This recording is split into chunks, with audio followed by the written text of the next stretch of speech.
බුද්ධං සරණං ගච්ඡාමි බුද්ධං සරණං ගච්ඡාමි ධම්මං සරණං ගච්ඡාමි ධම්මං සරණං ගච්ඡාමි සංඝං සරණං ගච්ඡාමි සංඝං සරණං ගච්ඡාමි ဒ ුතියම්පි බුද්ධං සරණං ගච්ඡාමි ဒ ුතියම්පි බුද්ධං සරණං ගච්ඡාමි ဒ ුතියම්පි ධම්මං සරණං ගච්ඡාමි ဒ ුතියම්පි ධම්මං සරණං ගච්ඡාමි ဒ ුතියම්පි සංඝං සරණං ගච්ඡාමි ဒ ුතියම්පි සංඝං සරණං ගච්ඡාමි තතියම්පි බුද්ධං සරණං ගච්ඡාමි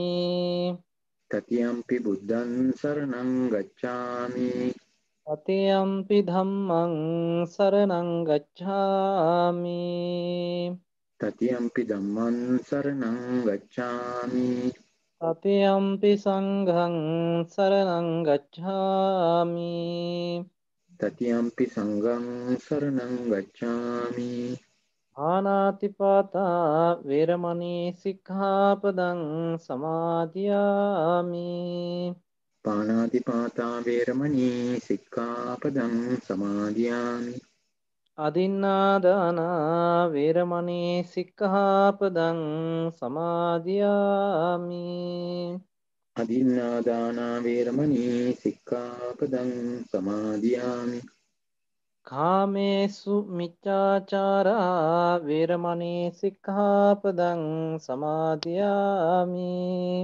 කාමේසු මිච්ඡාචාරා වේරමණී සික්ඛාපදං සමාදියාමි මුසාවාදා වේරමණී සික්ඛාපදං සමාදියාමි මුසාවාදා වේරමණී සික්ඛාපදං සමාදියාමි සුරාමේරය මච්චපමාදට්ඨානා වේරමණී සික්ඛාපදං සමාදියාමි සුරාමේරය මජ්ජපමා දට්ඨානා වේරමණී සික්ඛාපදං සමාදියාමි තිසරණේන සද්දින් පංචසීලං ධම්මං සාදුකං සුරක්ඛිතං කତ୍වා අප්පමාදේන සම්පාදේත ආම බන්තේ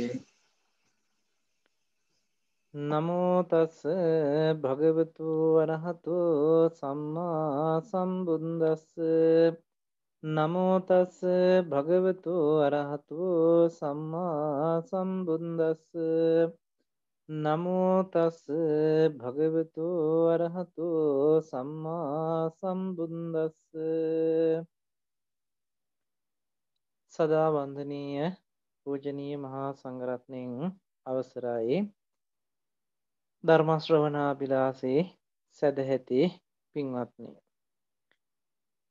සතිපට්ඨාන ධර්ම සාකච්ඡා වටයන් අතරේ අද දවසට අප කතා කරන්නට බලාපොරොත්තු වෙනවා ධම්මානුපස්සනාව පිළිබඳව ඊට පෙර ආතුව මීට කලින් සිදු කරපු වැඩසටහනේදී අපි ඒ චිත්තානුපස්සනාව කතා කරන්නට යෙදුණා ඒ පිළිබඳව නැවත කෙටියෙන් සිහිපත් කරලා දුන්නොත් ඒ චිත්තානුපස්සනාවේදී අපි කතා කරන්නට යෙදුණා ඒ සිත් පිළිබඳව ඒ සිත්වල ස්වභාවය පිළිබඳව ඒ සරාගං චිත්තං ච පජානාති සදෝසං චිත්තං ච පජානාති කියන ඒ විදිහට රාග සහිත සිතක් දේශ සහිත සිතක් මෝහ සහිත සිතක් ආදී විදිහට මේ විදිහට පෙන්නන මේ සිත් ප්‍රභේද ටික අපි අධ්‍යයනයේ පහසුවට කතා කරන්න අවබෝධ කර ගැනීමේ පහසුවට ඒ ටික වෙනම වෙන් කරගත්තා ඒ තුල අපිට අර්ථයක් ලැබුණා සරාග චිත්තය කියලා කියන්නේ කාමච්ඡන්දයට සම්බන්ධ එහෙම නැතිනම් ලෝභ සිත් 8ට යොමු වෙච්ච සිතක් හැටියට සදෝෂ චිත්තය කියලා කියන්නේ ව්‍යාපාදයේ එහෙම නැතිනම් දෝමනස්ස සිත් දෙක එහෙම නැතිනම් ඒ කියන්නේ තරහවක් පිළිබඳව ඊළඟට සමෝහ එහෙම නැතිනම් මෝහ සහිත සිත විචිකිච්ඡා සහිත මෝහසිත ඊළඟට සංකිට්ත චිත්තයේ හැටියට හැකලුණු සිත පෙන්නනවා තීන මිද්ද සිත හැටියට. ඊළඟට වික්කිත්ත චිත්තය විසිරුණු සිත උද්දච්ච සංපයුක්ත මෝහසිත හැටියට. මේ විදිහට මේ සිත් පහ අමහග්ගතයි උසස් නොවුන සිතක් හැටියට. සවුත්තරයි කියලා කියන්නේ උත්තරීතර නොවුන සිතක් හැටියට. අසමාහිත සිතක් සමාහිත භාවයකට පත් නොවන එහෙම නැතිනම් සමාධිමත් නොවුන එකඟ නොවුන සිතක් හැටියට. අවිමුක්ත චිත්තය කියලා කියන්නේ කෙලෙසුන්ගෙන් මිදුනේ නැති නොමිදුණු සිතක් කියන මට්ටමත් අපි එදා කතා කරන්නට යෙදුණා. ඊළඟට කුසලමේ පැත්ත ඇසුරු කරන සිත් තුන පිළිබඳව ගත්තාම විතරාගී, විතදෝසී, විතමෝහී චිත්තයන් පිළිබඳව විතරාගී චිත්තය කියලා කියන්නේ කාමච්ඡන්ද ආදියෙන් මිදුන සිත. විතදෝසී කියලා කියන්නේ ව්‍යාපාද ආදියෙන් මිදුන සිත. විතමෝහී කියලා කියන්නේ විචිකිච්ඡාවෙන් මිදුන සිත. මේ සිත් තුන මහග්ගත චිත්තයක්. මහග්ගතයි කියලා කියන්නේ නීවරණයන්ගෙන් මිදුන, එහෙම නැතිනම් රූපාවචර අරූපාවචර ධානා මට්ටමටපත් උන සිතක් පිළිබඳව. ඊළඟට අනුත්තර චිත්තය කියලා කියනවා මේ සිත්වල ස්වභාවය අනුත්තර මට්ටමටපත් උන. අනුත්තරයි කියලා කියන්නේ උත්තරීතරත්වයටපත් උන. ඒ මාර්ගඵල සිත් පිළිබඳව. ඊළඟට සමාහිත චිත්තය කියලා කියනවා සමාහිතං කියලා කියන්නේ සමාහිත භාවයට එහෙම නැත්නම් සමාධිය පිළිබඳව හිත එකඟ වීමකට ලක් වුණා. අට සමාපatti ආදී රූපාවචර අරූපාවචර ධානා සිත් වලින් නීවරණයන් රහිත වුණ සමාධිමත් හිතක් පිළිබඳවයි එතනදී පෙන්වන්නේ. ඊළඟට විමුක්ත චිත්තය. විමුක්තයි කියලා කියන්නේ මිදුනා කියන අර්ථය. කුමකින් මිදුනාද කියන එක අනුව මේ විමුක්ත චිත්තය දෙආකාරයකින් පෙන්නනවා. කාමයන්ගෙන් මිදිලා සමාධිමත් මට්ටමකට එනකොට චිත්ත විමුක්තියකටපත් වෙනවා. ඒ වගේම සංයෝජනයන්ගෙන් මිදිලා එහෙම නැතිනම් ආශ්‍රව අනුසයන්ගෙන් මිදුනහම ඒ පඤ්ඤා විමුක්තයි කියලා පෙන්නනවා. මේ විදිහට මේ සිතේ ප්‍රභේද ටික අපි එදා ඒ විදිහට කතා කරන්නට යෙදුණා. ඉතින් අද අපිට ආරම්භ කරන්නට තිබෙනවා ධම්මානුපස්සනාවට අයිති දහම් කරුණු ටික පැහැදිලි කරන්න. මෙතනදී අද දවසේ ධම්මානුපස්සනාවට අයිති කාරණා ටිකෙන් එක කොටසක් අරගෙනයි අපි කතා කරන්නට බලාපොරොත්තු වෙන්නේ.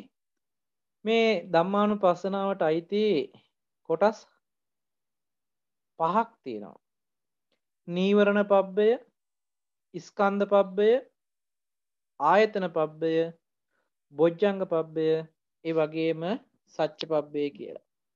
මේ කිව්වේ නීවරණයන් පිළිබඳ වූ කොටස, කන්ද කියලා කියන්නේ ස්කන්ධයන් පිළිබඳ වූ ධර්ම කරුණු ටික, ඊළඟට ආයතනයන් සම්බන්ධයෙන් පෙන්වන කරුණු ටික, ඊළඟට බොජ්ජංග ටික සම්බන්ධව පෙන්වන කරුණු ටික, ඊළඟට චතුරාර්ය සත්‍ය පිළිබඳව පෙන්වන කරුණු ටික. ඉතින් මේ විදිහට නීවරණයන් පිළිබඳව, ස්කන්ධයන් පිළිබඳව, ආයතනයන් පිළිබඳව, බොජ්ජංග පිළිබඳව සහ චතුරාර්ය සත්‍ය පිළිබඳව අපිට ඉදිරියට කතා කරන්නට තිබෙනවා. ඒ නිසා අද අපි මේ වැඩසටහනේදී බලාපොරොත්තු වෙනවා නීවරණයන් පිළිබඳව පැහැදිලි කරලා දෙන්න. මෙතනදී මේ කතා කරන නීවරණයන් අපිට කායානුපස්සනාවේදීත් අපි කතා කරා. නමුත් නීවරණයන් පිළිබඳව කතා කළේ නැහැ. නීවරණයන් දුරුවීම පිණිස මේ කටයුතු කරන්න ඕනේ කියන එක මතක් කළා. ඊළඟට විශේෂයෙන්ම චිත්තානුපස්සනාවේදී අපි අකුසලයේ පැත්ත ඇසුරු කරන සිත් පහ ගත්තාම ඒ කතා කළේ මේ නීවරණ සිත් පිළිබඳවම තමයි. නමුත් විස්තර කළේ නැහැ නීවරණ සිත් කියලා කිව්ව මිසක් ඒ පිළිබඳව විස්තර කළේ නැහැ.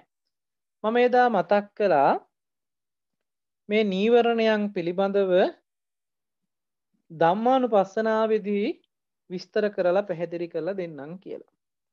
ඒ නිසා අද ඒ පිළිබඳව පැහැදිලි කරලා දෙන්නයි බලාපොරොත්තු වෙන්නේ ධම්මානුපස්සනාවට අයිති වෙන විදිහට. ඉතින් ඒ නිසා මේ හැම දෙනෙකුටම මතක් කරනවා අද දවසේදීත් බොහෝම ඕනකමින් බොහෝම ශ්‍රද්ධාවෙන් මේ කියන දහම් කරුණු පිළිබඳව හොඳට හිත යොමු කරගෙන මේ දහම් කරුණු ටික ශ්‍රවණය කරන්න.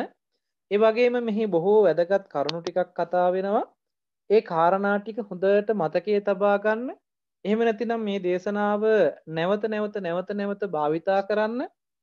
ඒක අපේ ජීවිතයට බොහෝසේ උපකාර වෙනවා. මොකද මේ නීවරණයන් පිළිබඳව අපි විශේෂයෙන් අවධානය යොමු කරන්නටම ඕනේ. මොකද මේ නීවරණ තියෙන තාක්කල් අපේ මානසික මට්ටම තුළ හිත එකඟ වීමක් කරන්න අමාරුයි. මේ නීවරණ දුරු කරන්නම වෙනවා හිත එකඟ වෙන්නේ. සමාධියක් උපදවා ගන්නට නම් මේ නීවරණ ටික දුරු කරන්නට වෙනවා. ඒ නිසා දුරු කළ යුතු ධර්මතා හැටියට මේ පංච නීවරණයන් හඳුනා ගන්නට නම් අපි මේ පිළිබඳව මනා අවධානයකින් යුක්තව මේ කරුණු ටික පැහැදිලි කරගන්නට ඕනේ. පංච නීවරණයන් ගත්තහම කාමච්ඡන්ද, ව්‍යාපාද, තීන මිද්ද, උද්ධච්ච කුක්කුච්ච, විචිකිච්ඡා කියලා පහක් පෙන්නනවා. මේ එකක් ගානේ අපි පැහැදිලි කරගමු. කාමච්ඡන්දය කියලා කියන්නේ කාම කියලා කියන්නේ පංචකාමයේ පිළිබඳව ඔබ දන්නවා. ඒ පංචකාමයන් කෙරෙහි ඇති කරගනු ලබන ඡන්දය, එහෙම නැතිනම් කැමැත්ත. කාමයන් කෙරෙහි ඇති කරගනු ලබන කැමැත්ත අපි මේක තේරෙන විදිහට මෙහෙම ගමු. මේක උපදින්නේ කොහොමද කියන එකත් එක්කම ගත්තාම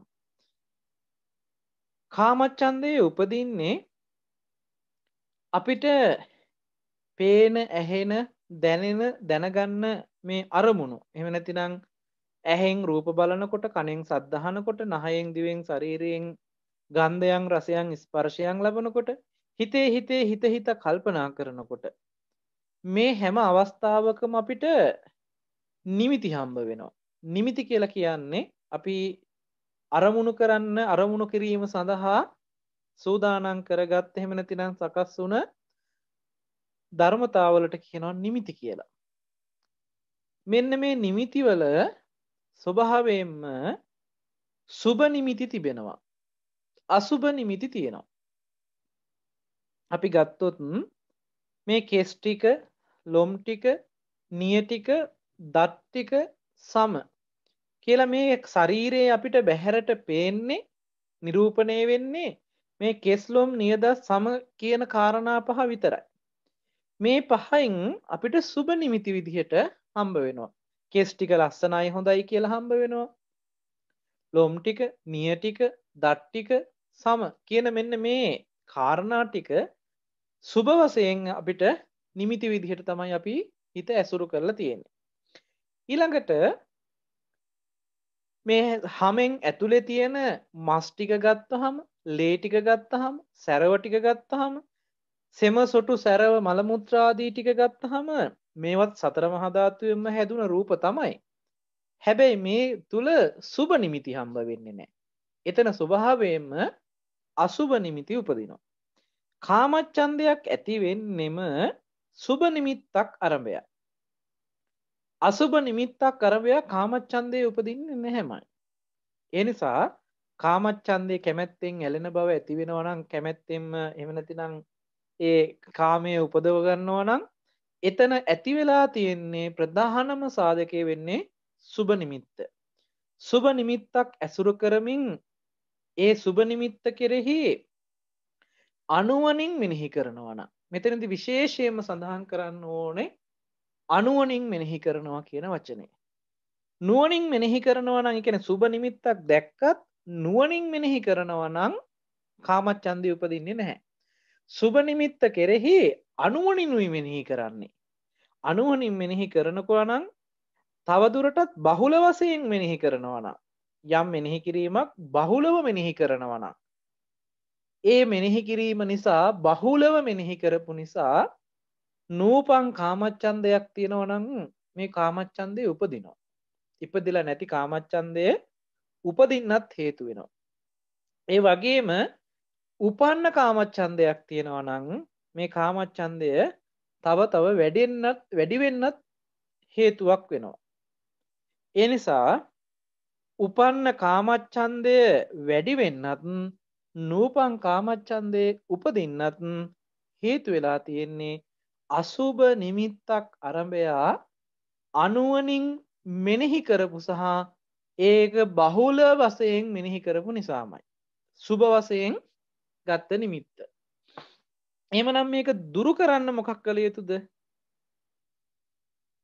ඒ දුරු කරන්න නම් මේ සුබ වශයෙන් ගත්ත නිමිත්ත අනුවණින් මෙනෙහි කරන්නේ නැතුව නුවණින් මෙනෙහි කරන්නට වෙනවා. ඒ විතරක් නෙමෙයි සුබ නිමිති වශයෙන් ගත්ත දේ තුල යම් අවස්ථාවක් උදා වෙනවා අසුබයටපත් වෙන. අසුබය ප්‍රකට වෙන. එහෙමනම් සුබ නිමිත්තක් ගත්ත ධර්මයේ තුල අසුබ වශයෙන් මෙනෙහි කරපුවාම නුවණින් මෙනෙහි කරන්න ඕනේ අසුබ වශයෙන්. ඒකේ අසුබය කියන එක අපි හිතලා දාගෙන නෙමෙයි.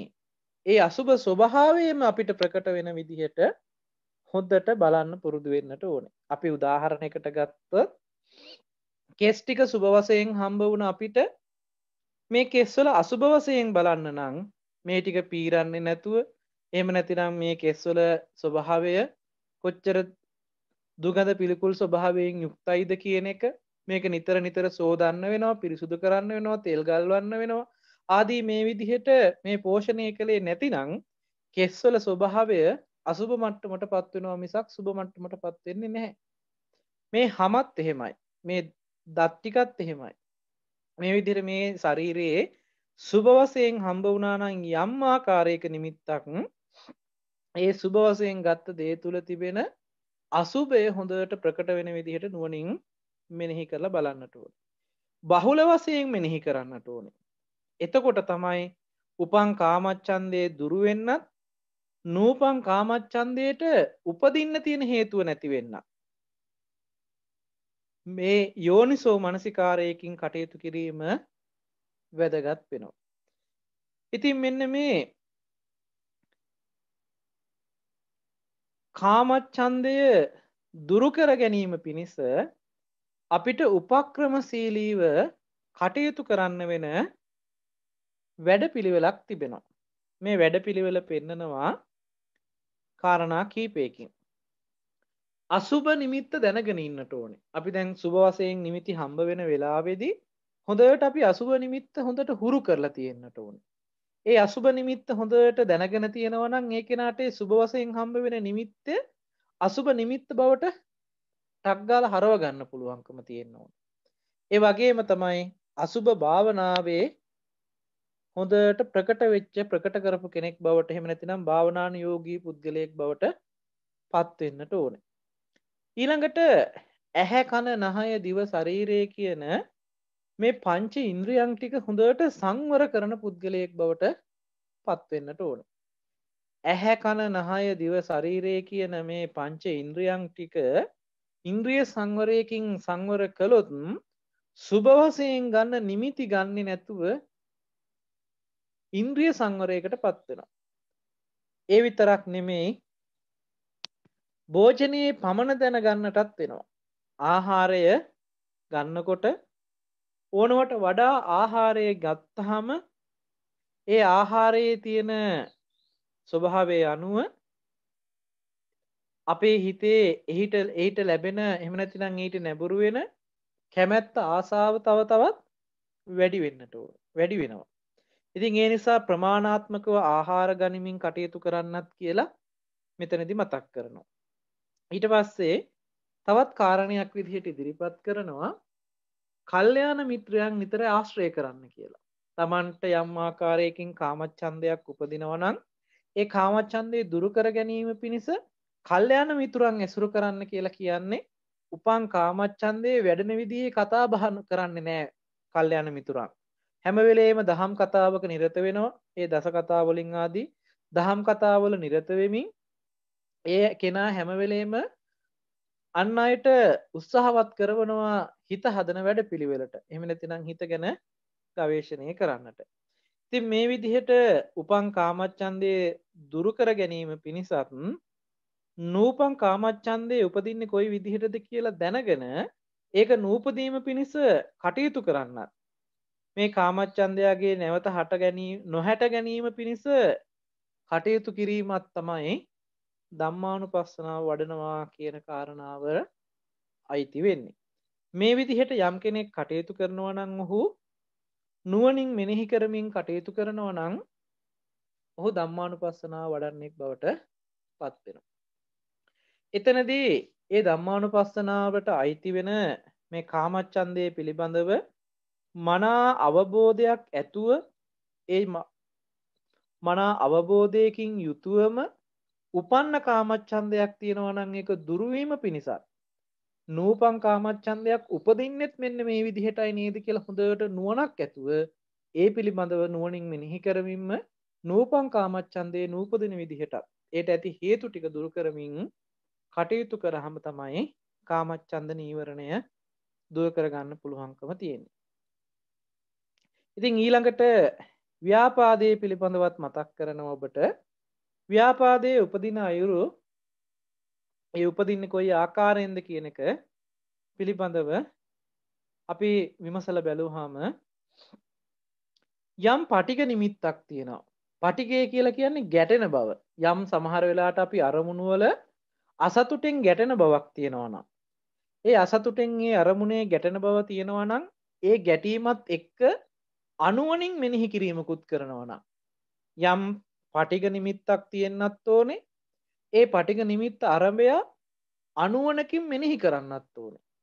මේ විදිහට කිරීමෙනුත් ඒ වගේම ඒ කාරණාව පටිඝ නිමිත්තේ අනුවණින් මෙනෙහි කිරීම බහුලව සිද්ධ කළොත්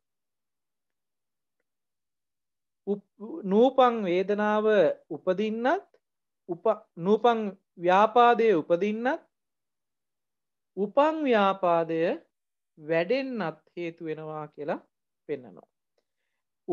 නූපං ව්‍යාපාදයක් තියෙනවා නම් මේ ව්‍යාපාදය උපදින්නත් උපන්න ව්‍යාපාදයක් තියෙනවා නම් මේක වැඩෙන්නත් හේතු වෙනවා කියලා පෙන්නනවා.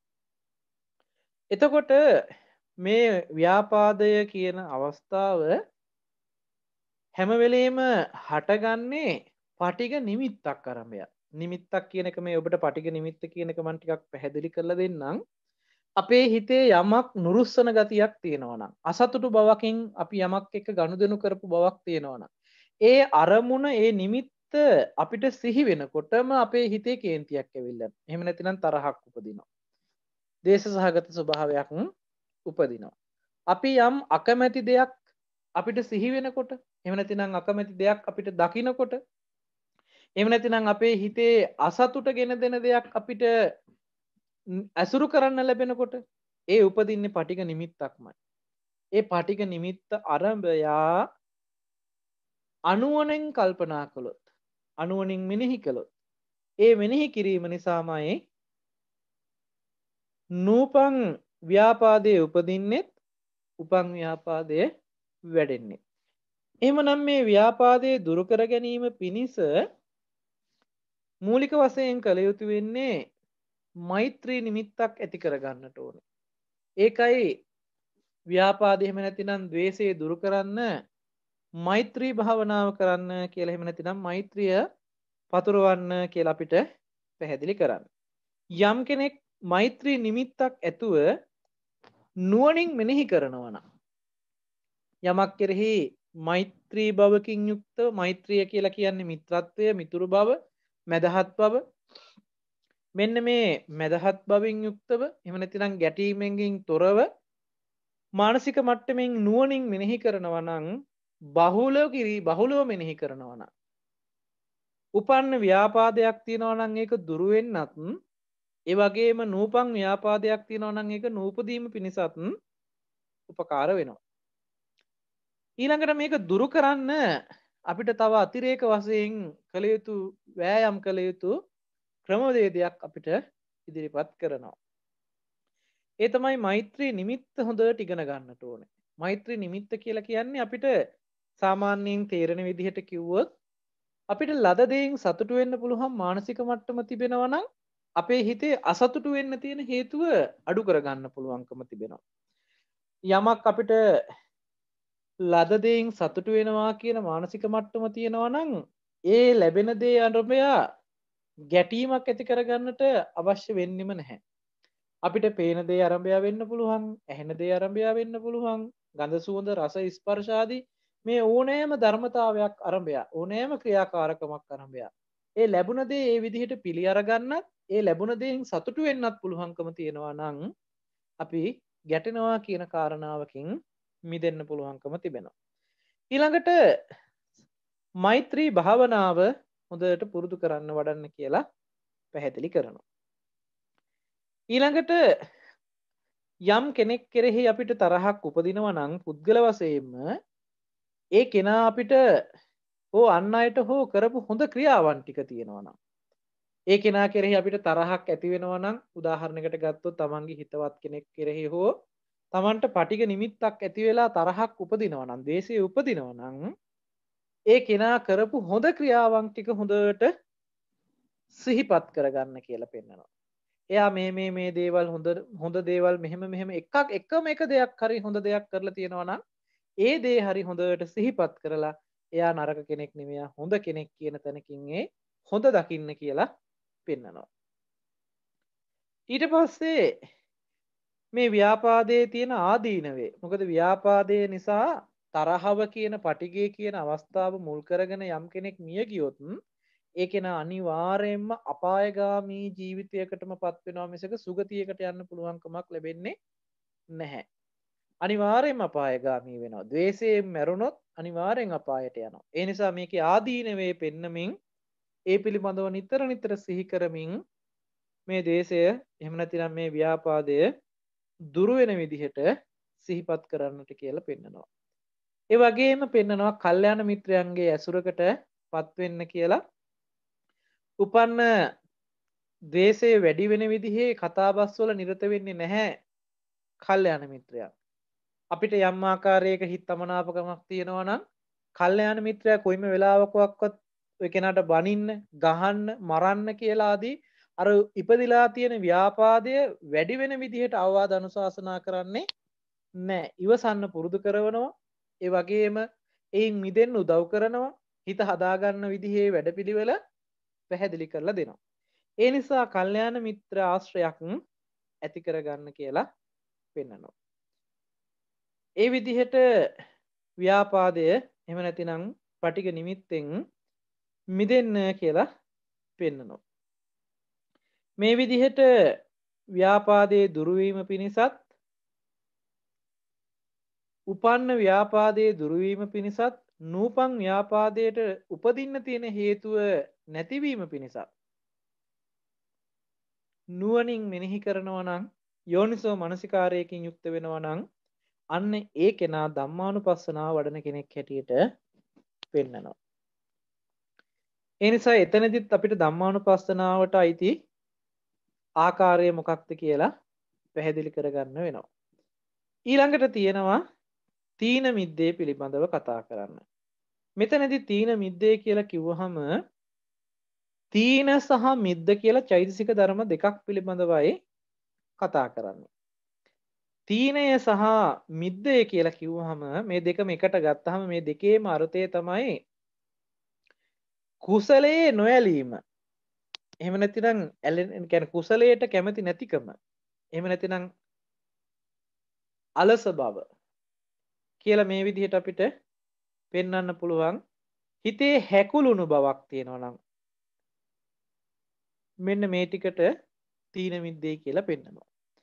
මේ තීන මිද්දය ප්‍රධාන විදිහට ගත්තහම කාරණා දෙකකින් අපි වෙන් කරනවා තීනය සහ මිද්දේ කියලා. තීන කියලා කියන්නේ කයේ තියෙන මැලිකම. මෙතන කය කියලා කිව්වහම අපි සාමාන්‍යයෙන් ශරීරය කියන අර්ථයත් ගන්නවා. නමුත් මෙතනදී කය කියලා ගත්තහම විශේෂයෙන් පෙන්නනවා කොට්ටාස අර්ථයෙන් චෛතසික ධර්මයන්ගේ තියෙන මැලිකම කියලා පෙන්නනවා. ඒ වගේම මිද්ද කියලා කිව්වහම හිතේ තියෙන මැලිකම. චිත්ත චෛතසික දෙක අතර තියෙන මැලිකම තමයි මෙතන ප්‍රධාන කරලා පෙන්නන්නේ. ඒක කොහොමද වෙන්නේ කියන එක පිළිබඳව මම පැහැදිලි කරන්නම්. තීනය කියන තැනට කාරණා හතරක් අයිති වෙනවා. තීරණය උපදින්නේ කොහොමද කියන එක. මිද්දේ උපදින්න කාරණා එකක් බලපානවා. තීන කියලා කියන්නේ කයේ මැලිකම. උතනදී කයේ කියලා කිව්වම මේ ශරීරයේ මැලිකම කියන එක ගත්තත් ගැටලුවක් නැහැ. නමුත් ගැඹුරට යනකොට පෙන්නනවා කය කියලා කියන්නේ කොට්ටාසාරතයෙන් නිසා චෛතසික ධර්මයන්ගේ මැලිකම කියන තැනින් ගැඹුරුවෙන් අර්ථය ඉදිරිපත් කරනවා. එතනදී වෙන්නේ කාරණා හතරකින් පැහැදිලි කරනවා. ඒ කාරණා හතර තමයි අරති, තන්දි, විජම්බිකා, බත්ත සම්මදෝ කියන කාරණා හතර. අරතිය කියලා කියන්නේ කුසලයේ නොඇලීම. යම් කෙනෙක් යම් මානසික මට්ටමක් තියෙනවා නම් කුසලයේ පැත්තට නැඹුරු වෙන්නේ නැතුව එයාගේ හිතන කල්පනා කරන බව අකුසලයේ පැත්තටම නැඹුරු වෙලා කටයුතු කරනවා නම් ඒකද තීන මිද්දේක ලක්ෂණයක්. ඊළඟට අරති කියලා පෙන්වන්නේ කුසලයේ නොඇලෙන ස්වභාවය. කුසලයකට කම්මැලිකමක් ඇති වෙනවා නම් සමහර වෙලාවට අපිට මොනවා හරි යම් කුසල කර්මයක් කරන්න අවස්ථාව තියෙනවා නම් ඒ කුසල කර්මයේ අවස්ථාව එහෙම නැතිනම් ඒ කුසලයේ පිළිබඳව කම්මැලිකමක් ඇති වෙනවා. ඒ දේ කරන්නට පසුබට වෙනවා. තන්දි කියලා කියන්නේ කයේ තියෙන අලස බව. කයේ තියෙන අලසකම කියලා කියන්නේ එහෙම නැතිනම් දරත බවක් තියෙනවනේ. කියන්නේ කයේ තියෙනවා දරතකම. බොහෝම අලසකමින් යුක්ත. එහෙම නැතිනම් අපි අර සාමාන්‍යයෙන් පෙන්වන්නේ මේක බොහෝ දුරට නිකන් සමාන අර්ථයක් තමයි පෙන්වන්නට තියෙන්නේ. කම්මැලිකමම නෙමෙයි අලස බව කියලා කියන එක තුල ඉදිරිපත් වෙනවා යමක් කරනවා. නමුත් ඒ කලාට ඒක බොහොම ඕනකමින් උනන්දුවෙන් කරන බවක් නැහැ. අලසකමකින් තියෙන්නේ. අර කරන්නන් වාලේ කරනවා වගේ තමයි මේ වැඩේ කරන්නේ. ඊළඟට විජම්බිකා කියලා කියන්නේ කයේ මැලිකම. මෙතනදී කයේ මැලිකම කියලා කියන්නේ කම්මැලිකම මෙතනට ඉදිරිපත් කරන්න පුළුවන්. ඇඟ මැලි කඩමින් ඈනුම් අරමින් ආදී විදිහට මේ කයේ කම්මැලිකම ඇති වෙනවා නම් මේද තීන මිද්දේ උපදින්න තියෙන එක සාධකයක්. තීනේ පැත්තට පෙනෙන සාධකයක්. ඊළඟට බත් සම්මදෝ කියලා පෙන්නනවා බත් මතේ කියන එක. කාලා එහෙම නැතිනම් ආහාර ගත්තාම පමණ ඉක්මවල ආහාර ගත්තාම තියෙන අවස්ථාවක් තමයි මේ බත් සම්මදෝ කියලා කියන්නේ. බත් මතය. තමන් පමණට වඩා ආහාර ගත්තාම ඒ ආහාර ගැනීම නිසාම කයේ ඇති වෙනවා අලසකමක්. එහෙම නැතිනම් කයේ මැලිකමක් උපදිනවා. ඒ කයේ මැලිකම ඇති උනේ ආහාරයේ පමණ ඉක්මවලා ගත්ත නිසා. එකට කියනවා බත්ත සම්මදෝ කියලා. ඊළඟට සිතේ මැලිකම එහෙම නැතිනම් මිද්දේ කියලා පෙන්නනවා චේතසෝ ලීන තත්ත්වය කියලා. චේතසෝ ලීනත්ව කියලා. ඒ කියන්නේ හිතේ හැඟවුණ බව. ඔන්න අපි භාවනා කරන්න ගියාම අපිට වැඩියෙන්ම දැනෙන සිද්ධියක් තමයි මේ චේතසෝ ලීනත්වෝ කියලා පෙන්වන්නේ. චේතසෝ ලීනත්වෝ කියලා කියන්නේ හිත හැඟවිලා යනවා. භාවනා කරනකොට අපිට හොඳට සති නිමිත්තේ හිත තියාගෙන අදාළ භාවනා කමටහනට අනුව භාවනා කරනකොට එකපාරම හිත අතුරුදහන් වුණා වගේ හිත අහුවෙන්නේ නැතුව හිත හැඟවිලා යනවා. හිත හැඟවිලා ගියාම අපි දන්නේ නැහැ මොකද්ද කළේ කියලා. නමුත් අපි සමහරලාට පැයකට පැය භාගයකට පස්සේ හරි භාවනාව නතර කරනකොට තමයි අපිට මතක් වෙන්නේ හිත ප්‍රකට වුණේ නැහැ. හිත මොකද්ද උනේ කියලා හිතාගන්න බැරි විදිහට හිත හැඟවිලා ගියා. මෙන්න මේ හිත හැඟවෙන ස්වභාවයට කියනවා චේතසෝ ලීනත්වෝ කියලා. චේතසෝ ලීනත්වෝ කියන අවස්ථාව තමයි අපේ හිත හැඟවුණ බව. එහෙම නැතිනම් මිද්ද අවස්ථාව. මේ ටිකට හොඳට තේරුම් ගන්න ඕනේ හිතේ තීන මිද්දේ එහෙම නැතිනම් මේ තීන මිද්ද කියන නීවරණය මෙන්න මේ අරති තන්දි විජම්බිකා බත්ත සම්මදෝ චේතසෝ ලීනත්වෝ කියන අවස්ථා පහකින් නිරූපණය වෙනවා. ඔය කොයි අවස්ථාව නිරූපණය කළත් ඒ ඕනම අවස්ථාවක කියන්න තියෙන්නේ අපිට තීන මිද්දේ සක්‍රියයි කියන කාරණේ. ඒ නිසා මේක දුරු කර ගැනීමට පෙන්නනවා වීරිය කිරීම තමයි ප්‍රධානම කාරණේ හැටියට පෙන්වන්නේ. වීරිය තමයි තීන මිද්දේ දුරු කරන්න තියෙන ප්‍රධාන කාරණේ. ආරම්භක ධාතුව, නික්කම ධාතුව, පරක්කම ධාතුව කියලා අවස්ථා 3ක් පෙන්නනවා. ඒ කියන්නේ යමක් ආරම්භ කරනවා නම් ඒ ආරම්භ කිරීම වීරියවන්තව පටන් ගන්න ඕනේ. ඒ වගේම ඒක යෙදෙනකොට නික්කම කියලා කියන්නේ ඒක යෙදෙනකොට ඒ යෙදෙන අවස්ථාවත් වීරිය යුක්තවම කටයුතු කරන්නට ඕනේ.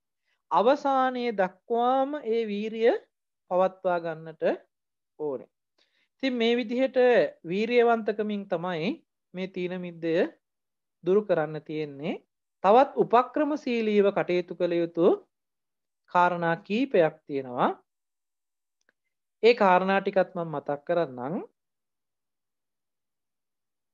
භෝජනයේ පමණ දැනගෙන ආහාර ගැනීම අනිවාර්යයෙන්ම කළ යුතුයි. ඒකදී අතිභෝජනයෙන් වැළකී සිටිය යුතුයි.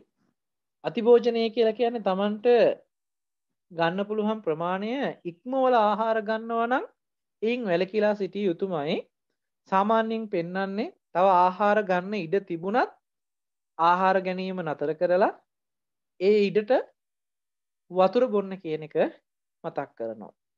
ඊළඟට ඒ ඉන්න ඉරියව්ව තුළ අපි හිතමු ඉඳගෙන ඉන්න ඉරියව්ව තුළ නම් භාවනා කරන්නේ ඒ ඉන්න ඉරියව්ව තුළ තීන මිද්දේ ගොඩාක් ප්‍රකටව දැනෙනවා නම් ඒ සඳහා කරන්න තිබෙනවා ඉරියව් මාරු කිරීම. ඉරියව් මාරු කරනවා කියලා කියන්නේ ඉඳගෙන ඉන්න තැන එහෙට මෙහෙට හැරෙන එක නෙමෙයි. ඒ ඉන්න ඉරියව්ව මාරු කරලා සක්මන් ඉරියව්වකට හෝ හිටගෙන ඉන්න ඉරියව්වකට හෝ ඉරියව්වම මාරු කරන්න කියලා පෙන්නනවා. ඉඳගෙන ඉන්නකොට යම් ආකාරයකින් තීන මිද්ද ගතියක් නිදිමත ගතියක් දැනෙනවා නම් හිතේ මැලිකමක් ඇති වෙනවා නම් සක්මනට ගිහිල්ලා විනාඩි කීපයක් සක්මන් කරලා ඒ ගතිය දුරු වුණාට පස්සේ නැවත ඇවිල්ලා වාඩි වෙනවා කියන සිද්ධියක් පෙන්නනවා. ඒ නිසා ඉරියව් මාරු කිරීම සිද්ධ කරන්නට ඕන කරනවා. ඊළඟට මේක අපිට ටිකක් හුරු මදි වෙන්න පුළුවන් ඊළඟ කාරණය ආලෝක සංඥාව මෙනෙහි කිරීමේදීත් තීන මිද්දේ දුරු කරගන්න පුළුවන්කම තිබෙනවා. මෙතනදී ආලෝක සංඥාව කියන එක මම ඔබට ටිකක් පැහැදිලි කරලා දෙන්නම් කෙටියෙන්. අපිට දවාලේ කියන සංඥාව තියෙනවා රාත්‍රී කියන සංඥාව තියෙනවනේ. රාත්‍රියේ වුණත් දවාලේ කියන සංඥාව උපදවා ගන්න පුළුවන් මට්ටමක් තමයි මේ ආලෝක සංඥාව කියලා කියන්නේ. කරුවල කාමරයකට ගිහිල්ලා කරුවලේ භාවනා කරනවට වඩා අපි එලිමහන් තැනක හොඳට ආලෝකයේ වැටෙන තැනක භාවනා කරනකොට මේ ඇහැට හොඳට ආලෝකයේ වැටෙනවා මට්ටමට එනකොට අර තියෙන නිදිමත ගතිය ටිකක් අඩු වෙලා යනවා. මොකද අපි නිදා ගන්න පුරුදු වෙලා තියෙනවා කරුවලේ S2 පියාගෙන නිදා ගන්න පුරුදු වුණාම තියෙන දෝෂය තමයි අපි භාවනා කරන්න ගිහිල්ලත් S2 පියාගත්තාම කරුවල තැනක අපි පුරුදු කරලා තියෙන ආශ්‍රවය තමයි ඒ වගේ අවස්ථාවක නිින්දට වැටෙන එක. ඒ නිසා භාවනාවේදී අපි S2 පියාගෙන කරුවලේ ටිකක් අඩාඳුර තියෙන තැනක භාවනාවට වාඩි වුණාම අපේ හිත ග්‍රහණයෙන් මිදෙන හැම මොහොතකම ඊළඟට වැටෙන්නේ නිින්දට. මොකද හිත පුරුදු කරලා තියෙන්නේ කරුවලේ S2 පියාගෙන ඉන්නකොට නිදා ගන්න විදිහටයි. ඒ නිසා තමයි ආලෝක සංඥාව මෙනෙහි කරමින් හොඳට ආලෝකය ගැන හොඳට අවධානය යොමු කරගෙන කටයුතු කරන්න කියලා මතක් කරන්න. ඊළඟට කල්යාණ මිත්‍රයන්ගේ ආශ්‍රයත් එක්ක ඒ මැලිකම දුරු වෙන විදිහට වීරියවන්ත බව ඇති වෙන විදිහට කතා වලින් යුක්තව උත්සාහවන්ත වෙමින් වීරියවන්ත වෙමින් කටයුතු කරන්න උනන්දු කරන පිරිසක් එක්ක ඇසුරු කරන්න කියලා මතක් කරනවා. ඉතින් මේ විදිහට කටයුතු කළාම උපන් තීන මිද්දය දුරු වීම පිණිසත් නූපන් තීන මිද්දයක් යම් ආකාරයකින් උපදිනවා නම් ඒ උපදින්න තියෙන අවස්ථාවත් අතහැරලා මග හැරලා ඒ අවස්ථාව උපදින්න තියෙන හේතුවම අයින් කළා දානවා නම් තීන මිද්දෙන් මිදෙන්න පුළුවන්කම තියෙනවා. ඒ විදිහට ධර්මානුකූලව කටයුතු කරනවා නම් මෙනෙහි කරනවා නම් නුවණින් යෝනිසෝ මනසිකාරයෙන් යුක්තව කටයුතු කරනවා නම් ඒක පෙන්වනවා ධම්මානුපස්සනාව කියලා. ඊළඟට තියෙනවා උද්ධච්ච කුක්කුච්චය. උද්ධච්ච කුක්කුච්ච කියලා කියන්නේ හිතේ විසිරෙන බව, නොසන්සුන්කම. යම් ආකාරයකින් හිත විසිරීමකට ලක් වෙනවා නම් ඒ විසිරෙන ස්වභාවයේ උද්ධච්ච කුක්කුච්චය කියලා පෙන්නනවා. ඕකට උදාහරණයකින් පෙන්නුවොත් ගලක් අරගෙන අලු ගොඩකට ගැහුවොත් වේගෙන් මේ අලු ටික විසිරලා යනවා වගේ අපේ හිත විසිරලා යනවා හොයාගන්න බැරුව කොයි පැත්තකට හිත විසිරුණාද කියන එක හොයාගන්න බැරුව යනවා. මෙහෙම හිත විසිරෙන්න හේතු වෙන්නේ හිතට නොයෙකුත් අරමුණු වෙන විදිහට.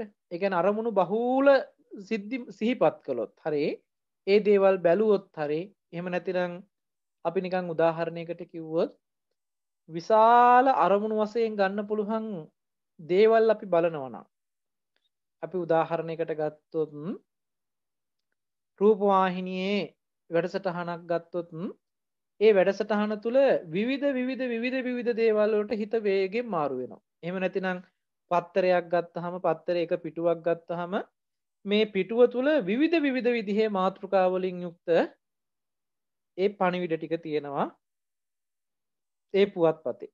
ඒ පුවත්පත අපි බලනකොට කියවනකොට ඒ අරමුණක් ගානේ හිත වේගින් විසිරෙනවා. මේ විදිහට ඒ හිත විසිරෙන්න උපකාර වෙන නිමිත්තක් නිතර ආශ්‍රයවණය කරනවා නම් ඒ නිමිත්ත ආසේවනය කිරීමෙන් අනුවණින් මෙනෙහිත් කරනවා නම් උද්දච්ච කුක්කුච්චේ උපදින්නත් උපන් උද්දච්ච කුක්කුච්චේ වැඩෙන්නත් හේතු වෙනවා. ඒ නිසා ඒක දුරු කර ගැනීම පිණිස කටයුතු කළ යුත්තේ අපි යම් අරමුණකින් තවත් අරමුණකට මාරු වෙනකොට ඒ පිළිබඳව හොඳට සිහි නුවණින් යුක්තව මේ අරමුණෙන් අරමුණට මාරු වීම සිද්ධ කළ යුතු වෙනවා. වේගෙන් අරමුණු වලට මාරු වෙන්න ගියාම තමයි මේ උද්දච්ච කුක්කුච්චය ඇති වෙන්නේ. ඒ නිසා අපි අරමුණෙන් අරමුණට මාරු වෙනකොට ඒ පිළිබඳව හොඳට දැනුම් සහිත බවකින්ම මාරු වීම කළ යුතු වෙනවා. ඒ සඳහා අපිට කාරණා කීපයක් පෙන්නනවා. හොඳට විමසීම් ඇති බවක් තියෙන්නට ඕනේ. හොඳට විමසිලිමත් බවකින් යුක්තව කටයුතු කරන්නට ඕනේ. ඊළඟ කාරණේ තමයි හොඳට බහුශ්‍රృత බව තියෙන්නට ඕනේ. යමක් පිළිබඳව හොඳට අහලා දැනගත්ත බොහෝ ඇසූ පිරූ පිළිබඳව නුවණක් තියෙන්නට ඕනේ. බහුශ්‍රృత භාවය විශේෂයෙන්ම පෙළදහම පිළිබඳව. ඊළඟට වැඩිහිටියන්ගේ ඇසුරක් ලැබෙන්නට ඕනේ. මොකද අපිට අධ්‍යාපනය විදිහට ලබන්න බැරි වැඩිහිටියන් ලැබපු අත්දැකීම් තිබෙනවා. යමක් කටයුතු කරනකොට කොහොමද කටයුතු කරන්න ඕනේ කියලා ඒ අවවාද අනුශාසනාවන් ලබන්න ඒ වැඩිහිටියන්ගේ ඇසුරක් ලැබෙන්නට ඕනේ, ඇසුරු කරන්නට ඕනේ. මොකද එතකොට අපිට මේ අපේ හිතේ තියෙන කලබල ගතිය අපි අනවශ්‍ය විදිහට වැඩිපුර බර දාගෙන හිතන්න යන දේවල් ටික අපිට ඒ වැඩිහිටියත් එක්ක කතා බහ කරලා ඒ පිළිබඳව හොඳට විමසිලිමත් බවක් ඇති කරගන්න පුළුවන්කම තියෙනවා. ඊළඟට කල්යාණ මිත්‍රයන්ගේ ආශ්‍රයක් එන්නට ඕනේ. අපි යම් ආකාරයක කලබල වෙලා ගන්න තීරණ එහෙම නැතිනම් හිතේ විසිරුණ ස්වභාවයෙන් යුක්තව කටයුතු කරනවා නම් ඒ සඳහා අපිට කල්යාණ මිත්‍රයාගේ ආශ්‍රය තුල එයින් මිදෙන්න වැඩපිළිවෙල කියලා දෙන. එහෙම නැතිනම් අපේ හිතේ උපන්න විසිරුණු ස්වභාවයේ තව තවත් විසිරලා යන විදිහට විවිධ විදිහේ දේවල් ටිකක් කියන්නේ නැතුව ඒ හිත බොහොම එක්තැනකට ගන්න පුළුවන් විදිහට හිතට යොමු කරන්න, එහෙම නැතිනම් හිතට අරමුණු කරන්න හොඳ කුසල අරමුණක් ඉදිරිපත් කරලා දෙන බවක් කල්යාණ මිත්‍රයාගේ ස්වභාවයේ තියෙනවා. ඉතින් ඒ නිසා කල්යාණ මිත්‍රයන්ගේ ඇසුරකට පත් වෙන්න කියලා කියනවා.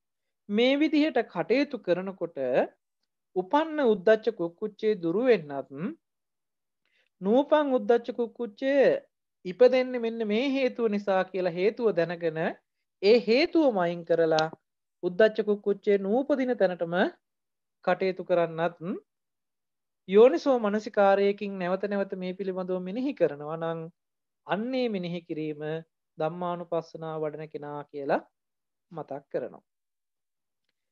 ඊළඟට තියෙන්නේ විචිකිච්ඡාව. විචිකිච්ඡාව කියන එක පිළිබඳවත් අපි හොඳට අවධානය යොමු කරන්නට ඕනේ. විචිකිච්ඡාව කියලා කියන්නේ සැකය. යමක් සැක උපදින ආකාරයට අපේ හිතේ අනුවණින් මෙනෙහි කළොත් ඒ පිළිබඳව විමසිලිමත් බවකින් එහෙම නැතිනම් ඒ පිළිබඳව හොඳට ගවේෂණය කරලා හොඳ අධ්‍යයනයක් කරලා උත්තරයක් ගන්නෙ නැතුව සැකයක් ඇතිවෙන විදිහටම හිතලා කල්පනා කරලා ඒ පිළිබඳව අනුවණින් මෙනෙහි කළොත් ඒ හිතන විදිහ බහුලව හිතන්න ගත්තොත් අපේ හිතේ සැකේ උපදිනවා. උපන් සැකේ තව තවත් වැඩි වෙනවා. මෙතනදී මේ සැකය කියලා කියන්නේ එහෙම නැතිනම් මේ විචිකිච්ඡාව කියලා කියන්නේ බුද්ධ ආදී අටතැන් කෙරෙහි ඇතිවෙන සැකය. බුදුරජාණන් වහන්සේ පිළිබඳව සැක උපදිනවා. ඒ වගේම ධර්මයේ පිළිබඳව සැක උපදිනවා. ඒ වගේම සංඝයා පිළිබඳව සැක උපදිනවා. මේ විදිහට මේ ධර්මතා පිළිබඳව සැක උපදින ආකාරයකට යම් ආකාරයකින් මෙනෙහි කරනවා නම් ඒ මෙනෙහි කිරීමම විචිකිච්ඡාව උපදින්නත් උපන්න විචිකිච්ඡාව වැඩෙන්නත් හේතු වෙනවා කියලා පෙන්වනවා. යම් තැනක සැකය උපදින තැනක් තියෙනවා නම් ඒ තැනදී හොඳට නුවණින් මේ මෙනෙහි කරලා සැකය දුරු කර ගැනීමට හොඳට නුවණින් මෙනෙහි කරනවා නම් නුවණින් විමසලා බලනවා නම් ඒ නුවණම තමයි සැකේ දුරු වෙන්නට හේතු වෙන ධර්මතාවය හැටියට පෙන්වනවා. ඒ සඳහා හොඳට නුවණ තිබිය යුතු වෙනවා. කුසලය කියන්නේ මොකක්ද? අකුසලය කියන්නේ මොකක්ද කියන එක පිළිබඳව. කෙනෙකුට මේක කුසල්ද අකුසල්ද කියලා යම් ආකාරයක දැනුම නොතිබුණොත් ඒ කෙනාට සැක උපදිනවා. ඒ සැකේ මුල් කරගෙන විචිකිච්ඡාව ඇති වෙලා ඒ තුල නීවරණ ධර්මයක් උපදින්න හේතු වෙනවා. ඒ නිසා කුසල් කියන්නේ මොනවද? අකුසල් කියන්නේ මොනවද කියලා හොඳට වෙන් කරලා දැනගන්න පුළුවන් කුසල අකුසල පිළිබඳ හොඳ දැනුමක් තිබිය යුතු වෙනවා. ඊළඟට සාවජ්‍ය අනවජ්‍ය කියලා කියන්නේ හරි දේ මොකද්ද වැරදි දේ මොකද්ද කියන එක පිළිබඳව හොඳට එයාට දැනුම තියෙන්නට ඕනේ. හොඳ නුවණක් තියෙන්නට ඕනේ. වැරදි දේ හරි දේ වෙන් කරලා හඳුනා ගන්න. හරි දේ වෙන් කරලා එහෙම නැතිනම් හරි දේ වැරදි දේ මේ දෙකෙන් වෙන් කරලා වැරදි දේ අයින් කරන්නත් හරි දේ ක්‍රියාත්මක කරන්නත් දක්ෂ වෙන්නට ඕනේ. ඊළඟට ඇසුරු කළ යුතු සහ ඇසුරු නොකළ යුතු දේවල් මොනවද කියන එක පිළිබඳවත් ඒ කෙනාට අවබෝධයක් දැනුමක් තිබිය යුතු වෙනවා. තමන් මේ දේ ඇසුරු කළොත් තමන්ට මේ විදිහට විචිකිච්ඡාව සැකේ උපදිනවා.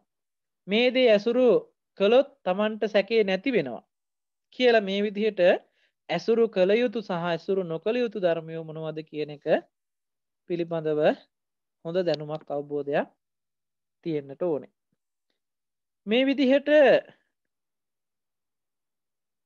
ධර්මානුකූලව මේ කාරණා ටික හොඳට දකින්න පුළුවන්කම තියෙනවා නම් ඒ දකීම තුළ බහුශ්‍රృతභාවය ඇති කරගන්න පුළුවන් නම් හොඳට විචක්ෂණශීලී එහෙම නැතිනම් විමසන බවක් තියෙනවා නම් යමක් පිළිබඳව හොඳට ස්ථීරසාරව එහෙම නැතිනම් ඒ පිළිබඳව අර වැනෙන අදහස් නැතුව ඍජු අදහසකින් යුක්තව කටයුතු කරන්න පුළුවන් මට්ටමට හොඳට විමසලා නුවණින් ඒ උත්තරේ ගන්නවා නම් ඒ විතරක් නෙමේ කල්යාණ මිත්‍රයන්ගේ ආශ්‍රය නිරන්තරයෙන් සිද්ධ කරනවා නම් සැකමුසු තැනක් තියෙනවා නම් මේ දේවල් අහලා දැනගෙන විමසලාම ඒ සැකේ දුරු කරගන්න කියලා පෙන්නනවා. මෙන්න මේ විදිහට කටයුතු කරමින් උපන්න විචිකිච්ඡාව දුරු වීම පිණිසත් නූපන්න විචිකිච්ඡාව උපදින්නේ මෙන්න මේ විදිහට නේද කියලා උපදින ආකාරය හඳුනගෙන ඒ උපදින්න තියෙන හේතුවම දුරු කරන විදිහට යෝනිසෝ මනසිකාරයකින් මෙනෙහි කරනවා නම් නුවණින් මෙනෙහි කරනවා නම් මෙන්න මේ මෙනෙහි කිරීමට කියනවා ධම්මානුපස්සනාව වඩනවා කියලා. ඉතින් මේ විදිහට කාමච්ඡන්ද ව්‍යාපාද තීන මිද්ද උද්ධච්ච කුක්කුච්ච විචිකිච්ඡා කියන මේ නීවරණ ධර්මයන්. නීවරණ ධර්මයන් කියන එකෙන් අදහස් කරන්නේ ආවරණීය ධර්මයන්. වහලා දානවා. මොනවද වහලා දාන්නේ? ලෝකේ පවතින යථාර්ථය ඇත්ත වහලා දාන නිසා තමයි මේවට නීවරණ ධර්මයන් කියලා කියන්නේ. මේ නීවරණ ධර්මයන් තියෙන තාක්කල් අපිට අපේ ජීවිතයේ යථාර්ථය දකින්න පුළුවන්කමක් ලැබෙන්නේ නැහැ. යථාර්ථය කොච්චර අහලා දැනගත්තත් දකින්නවා කියන දවස වෙනකොට මේ නීවරණයන්ගෙන් තොර වෙච්ච මානසික මට්ටමක්ම තිබිය යුතු වෙනවා. ඉතින් ඒ නිසා මේ නීවරණ ටික පිළිබඳව මනාව දැනගෙන සිටීම අත්‍යවශ්‍ය වෙනවා. අපි භාවනා කරනකොට බොහෝ දුරට අපේ හිත මේ නීවරණ ඇසුරේ පවතින නිසා තමයි අපේ හිත සමාධි මානසික මට්ටමකට ගන්න හරිම අපහසු වෙලා තියෙන්නේ. ඉතින් ඒ නිසා මේ අද දවසේ අපි කතා කළේ පංච නීවරණයන් පිළිබඳව. ඒ නීවරණයන් උපදින්නේ කොහොමද කියලා අපි පැහැදිලි කළා. ඒ වගේ මේක දුරු කර ගැනීම පිණිස මොකද්ද කළ යුතු උපක්‍රමය කියන එක පැහැදිලි කරා. ඒ නිසා මේ නීවරණයන් හඳුනාගෙන ඒ නීවරණයන් දුරු කරන්න අපි උත්සාහවත් වෙන්නට ඕනේ. ඒක ආධ්‍යාත්මික බාහිර වශයෙන් කියන පැත්තට බලන්න පුළුවන්. තව කෙනෙකුගේ වෙන්න පුළුවන්, තමන්ගේ වෙන්න පුළුවන්. මේ විදිහට දකිමින් කටයුතු කරන්න පුළුවන්. ඊළඟට මේ උපදින්නේ කොහොමද කියන එක දකිනවා. ඒක දුරු වෙන්නේ කොහොමද කියලා දකිනවා. හේතු නිසා හටගෙන හේතු නැති වෙනකොට නැති වෙනවා කියන මේ උදේවැය දකින්න පුළුවන්. එහෙම නැත්නම් සමුදය ධම්මානුපස්සීවා, වය ධම්මානුපස්සීවා. හේතු නිසා හටගන්න හැටි දකිනවා. හේතු නැති වෙනකොට නැති වෙන හැටිත් දකිනවා. එහෙමනම් දැන් අපිට මේ නීවරණයන් පිළිබඳව යම් අවබෝධයක් තිබෙනවා. ඒ අවබෝධය ඇතුව භාවනා කරනකොට අපිට ඒ උපදින නීවරණ ධර්මයන් දුරු කර ගැනීමට හෝ ඒ නීවරණ ධර්මයන් උපදින්න තියෙන හේතුව වළක්වා ගන්නට අපි හැමදෙනාම දක්ෂ විය යුතුයි. ඒ සඳහා ප්‍රායෝගිකව භාවනා කරනකොට මේ පිළිබඳව නැවත නැවත මම ඒකයි මුලින්ම මතක් කළේ හොඳට මේ කරුණු ටික අහලා දැනගන්න මතක තියාගන්න නැවත නැවත මේ දේශනාවන් ඇසුරු කරන්න ඒ තුල අපිට නීවරණ චිත්තේ කොයි වගේද කියලා හොඳට හඳුනා ගන්න පුළුවන්කම තිබෙනවා. මොකද අපි භාවනා කරනකොට ලේබල් කරලා බෝඩ් ගහගෙන කොයිම වෙලාවකවත් දැන් ඉන්නේ කාමච්ඡන්දේ, දැන් මේ තියෙන තීන මිද්දේ, දැන් මේ තියෙන ව්‍යාපාදේ කියලා අපිට මේ එකම නීවරණයක්වත් අපිට ලේබල් කරලා හඳුනා ගන්න පුළුවන්කමක් ලැබෙන්නේ නැහැ. හඳුනා ගැනීම කරන්න තියෙන්නේ චිත්තේ ස්වභාව ලක්ෂණය අනුව තමයි. දැන් තියෙන්නේ කාමච්ඡන්දයට බර වෙච්ච හිතක්. දැන් තියෙන්නේ ව්‍යාපාදයට බර වෙච්ච හිතක්. මොකද සුබ නිමිත්තක හිත ඇසුරු කරනවා නම් දැන් මේ තියෙන්නේ කාමච්ඡන්දයට බර වෙච්ච හිතක්. මේ හිත කාමච්ඡන්දයට පෙරලෙනවා.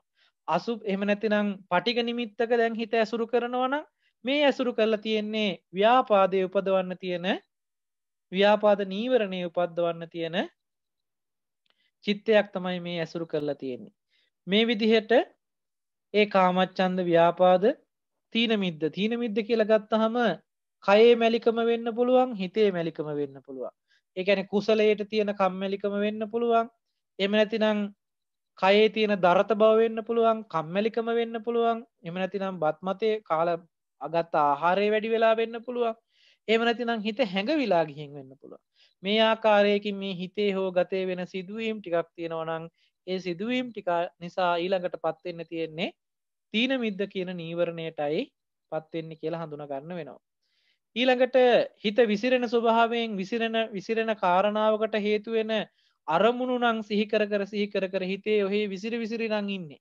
එක අරමුණකට හිත අරගෙන නැහැ. හිත ඔහේ අයාලේ යන්න දීලා නොයෙකුත් දේවල් හිත ඉන්නවා. හරියට අර යකාගේ කම්මල වගේ. එක දේවල් හිත ඉන්නවා. මේ උද්දච්ච කුක්කුච්චේ ලක්ෂණය. හිත විසිරිලා නොසන්සුන් බවකටපත් වෙලා. එහෙමනම් ඒක දුරු කරන්න මොකද්ද කළ යුත්තේ කියලා අපි කටයුතු කරන්නට ඕන. ඔහේ අනුවණින් එක දේවල් ගැන හිත ඒවා වෙන්නේ කොහොමද මේවා වෙන්නේ කොහොමද කිය අනුවණින් මෙනෙහි කර සැක උපදින විදිහට සැකේ ඇති වෙන විදිහටම මෙනෙහි කරනවා නම් මේ ඉන්නේ විචිකිච්ඡාවෙන් යුක්තයි. එහෙමනම් නුවණින් හොඳට මේක විමසලා මේ සැකේ දුරු කරගන්න අපි කටයුතු කළ යුත්තේ කොහොමද කියලා හොඳට විමසනවා නම් ඒ විචිකිච්ඡාව දුරු කරගන්න පුළුවන්කම තියෙනවා. ඒ නිසායි මම මතක් කළේ කොයිම වෙලාවකවත් කාමච්ඡන්දේ දැන් ඉන්නේ ඔන්න කාමච්ඡන්දයයි කියලා කලින් දැනුම් දීමක් දීලා එහෙම නැත්නම් කලින් ලේබල් කරලා මේ ඉන්නේ කාමච්ඡන්දේ කියලා එහෙම හඳුනා ගන්න පුළුවන්කමක් අපිට ලැබෙන්නේ නැහැ. ඒ නිසා මේ කියන ගති ලක්ෂණ අනුව එහෙම නැත්නම් මේ ස්වභාව ලක්ෂණය අනුව තමයි අපිට කාමච්ඡන්දේද ව්‍යාපාදේද තීන මිද්දේද උද්ධච්ච කුක්කුච්චේද විචිකිච්ඡාවද තියෙන්නේ කියන එක හඳුනා ගන්නට පුළුවන්කම තියෙනවා. ඉතින් අදට નિયમિત දේශනාව මෙතකින් સમાપ્ત කරනවා. මොකද ඊළඟ වැඩසටහනේදී අපි පංචස්කන්ධය පිළිබඳව කතා කරනවා. එතනදීම පංචස්කන්ධය පැහැදිලි කරලා එතනදීම පංච උපාදාන වෙන්නේ කොහොමද කියන එකත් අපි පැහැදිලි කරලා ඒ දෙකේ උදේවැය කොහොමද බලන්නේ එහෙම නැත්නම් සමුදය ධම්මානුපස්සීවා වය ධම්මානුපස්සීවා කියලා මේ දෙපැත්තට බෙදලා කොහොමද බලන්නේ කියන එක පිළිබඳව පැහැදිලි කරලා දෙන්න බලාපොරොත්තු වෙනවා. ඒ නිසා අදට පංච නීවරණයන් පිළිබඳව සිද්ධ කරන ලද පැහැදිලි කිරීම මෙතකින් සමාප්ත වෙනවා. අහලා දැනගත යුතු දහම් කරුණක් තියෙනවා නම් කෙටි වෙලාවක් ලබා දෙන්න. ඒ සඳහා හැම දිනාටම තෙරුවන් සරණයි. බොහොම පින් අපේ ස්වාමීන් වහන්සේ. තෙරුවන් සරණයි. දැන් ප්‍රශ්න සකසයිත තැන් භාවනාවට අවශ්‍ය කමටහන් පිළිසිදු කර ගැනීමට තියෙන ප්‍රශ්න යොමු කරන අවස්ථාවයි. ඉතින්ද මේ අත උස්සලා අන්මියුට් කරලා ප්‍රශ්න යොමු කරන්න පුළුවන්.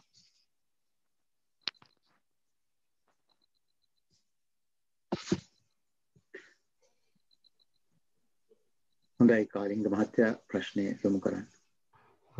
අවසරයි ස්වාමීන් වහන්සේ. ස්වාමීන් වහන්සේ මේ එක ප්‍රශ්නයක් තමයි ගියවර දේශනාවේ චිත්තානුපස්සනාව ගැන නිරාමිස සිත්වලදී ස්වාමීන් වහන්සේ සඳහන් කළා භාග්ගත සිත රූපාචර අරූපාචර මට්ටමේ. එතකොට අනුත්තර සිත කියන්නේ ස්වාමීන් වහන්සේ කව ඵල සිත කියලා මාර්ග සිත ඵල සිත මාර්ග ඵල සිත දෙකමයි තියෙනවා මහත්තයා. ඔව්. එතකොට ස්වාමීන් වහන්සේ ඒකටමද අපි ලෝකෝත්තර සිත කියලා කිව්වේ? ඔව්. ලෝකෝත්තර සිත කියන්නේ තේ ටිකටම තමයි මහත්තයා. ස්වාමීන් වහන්සේ ඒකයි මට ගැටලුව තිබ්බේ. අනුත්තරයි කියලා කියන්නේ උත්තරීතර සිත් ටික. මේ තුන් ලෝකේම ගත්තත් මේ කියන්නේ මුළු සම්පූර්ණ චිත්තකාණ්ඩයේ තියෙන සියලුම සිත් ටික ගත්තාම ඒ සිත්වල තියෙන උත්තරීතරම සිත් ටික තමයි සෝහන් මාර්ගස්ත සිත, පලස්ත සිත, සකදාගාමි මාර්ගස්ත පලස්ත සිත්, අනාගාමි මාර්ගස්ත පලස්ත, අරිහත් මාර්ගස්ත පලස්ත කියන මේ මාර්ග සිත් ටික සහ ඵල සිත් ටික. ඒ අර්ථයෙන් තමයි මම කිව්වේ. ඒකටම තමයි ලෝකෝත්තර සිත් කියලා කියන්නේ. ලෝකෝත්තර සිත් 8 කියන්නේ ඔකට නේද ස්වාමීන් වහන්සේ? ওই ටිකට මහත්තයා. එහෙමයි ස්වාමීන් වහන්සේ. එතකොට ස්වාමීන් වහන්සේ දැන් අද මේ දේශනාවේ පංච නීවර ධර්මයන් ගැන කතා කරනකොට පංච නීවර ධර්මයන් දුරු කර ගැනීමම කියන්නේ ස්වාමීන් වහන්සේ ආර්ය අෂ්ටාංගික මාර්ගයම පූර්ණ වෙන එක තමයි නේද ස්වාමීන් වහන්සේ? නෑ, එතනදී එහෙම අර්ථයෙන් ගන්න එපා මහත්තයා. පංච නීවරණ ටික දුරු වෙනවා කියලා කියන්නේ ආර්ය අෂ්ටාංගික මාර්ගයම වඩනවා කියන තැනකින් නෙමෙයි පෙන්වන්නේ. ආර්ය අෂ්ටාංගික මාර්ගයටත් පංච නීවරණ දුරු වීම. මොකද අර චිත්තානුපස්සනද අපිට ඔය දෙකම බෙදුනා. ඒ කියන්නේ දැන් විරාගසිත, කියන්නේ විතරාගී සිත, විත දෝෂී සිත, විත මොහී සිත කියලා මේ සිත් තුන පෙන්වන්නේ නීවරණයන්ගෙන් මිදුන කුසල සිත. ඒ නීවරණයන්ගෙන් පංච නීවරණයන්ගෙන් මිදුන කුසල සිත මහග්ගත සිතකුත් වෙනවා, අනුත්තර සිතකුත් වෙනවා කියලා පෙන්වන්නේ ඒකයි. මහග්ගත කියලා කියන්නේ රූපාවචර අරූපාවචර මට්ටමටපත් වෙන සිතෙත් නීවරණ නැහැ. එහෙමයි හඳුරන්නේ. හරිද? අනුත්තර සිත කියලා කියන්නේ ලෝකෝත්තර මට්ටමටපත් වෙන සිත් ටිකේදීත් නීවරණ නැහැ. එහෙමයි හඳුරන්නේ. එතන මහග්ගත සිත එන හින්දා අපිට ආර්ය අෂ්ටාංගික මාර්ගය ලෝකෝත්තර වශයෙන් ආර්ය අෂ්ටාංගික මාර්ගයේ විතරමයි කියලා කියන්න බෑ. රූපාවචර අරූපාවචර මට්ටමේදීත් නීවරණ නැති මානසික මට්ටම. මොකද සමාධි සිතට නීවරණ නැහැ කියලා කියන්නේ. එයි හඳුරන්නේ. එතකොට සමාධි සිත ලෝකෝත්තර සමාධියකුත් තියෙනවා, ලෞකික සමාධියකුත් තියෙනවා. ඒ කියන්නේ අනිඤ්ඤා සංඛාරනේ ස්වාමීන් ඔව්, ආනිඤ්ඤාභි සංඛාර සහ කුසලයේ කියන එකෙදිත් බෙදෙනවා. ඒ කියන්නේ දැන් පුඤ්ඤාභි සංඛාරයකෙත් කාමාවචර කුසලයේ සහ රූපාවචර කුසලයේ කියන දෙකම අයිති වෙලා තියෙන්නේ පුඤ්ඤාභි සංඛාර වලට. අරූපාවචර මට්ටම තමයි ආනිඤ්ඤාභි කියලා පෙන්නන්නේ. එතකොට ස්වාමීන් රූපාවචර සිත්වල ධ්‍යාන මට්ටමක් තියෙනවා නේද ස්වාමීන් වහන්සේ? ඔව්, ධ්‍යාන මට්ටම තියෙනවා. එතකොට ආනිඤ්ඤාභි සංඛාරත් එතන සිද්ධ වෙනවා නේද? ආනිඤ්ඤාභි කියන වචනෙන් කතා කරන්නේ මහත්තයා අරූපාවචර මට්ටම. මොකද රූපාවචර මට්ටම කතා කරන්නේ නැහැ ආනිඤ්ඤාභි කියලා. එහෙමයි හඳුරන්නේ. මම පැහැදිලි. මට ඒක තමයි මේක ගැටලුව තිබුණේ ස්වාමීන් වහන්සේ. බොහොම පින් ස්වාමීන් වහන්සේ. අවසරයි. හොඳයි, කුසුම් මහත්මිය ප්‍රශ්න යොමු කරන්න. තෙරුවන් සරණයි ස්වාමීන් වහන්සේ. ඔව්, තෙරුවන් සරණයි.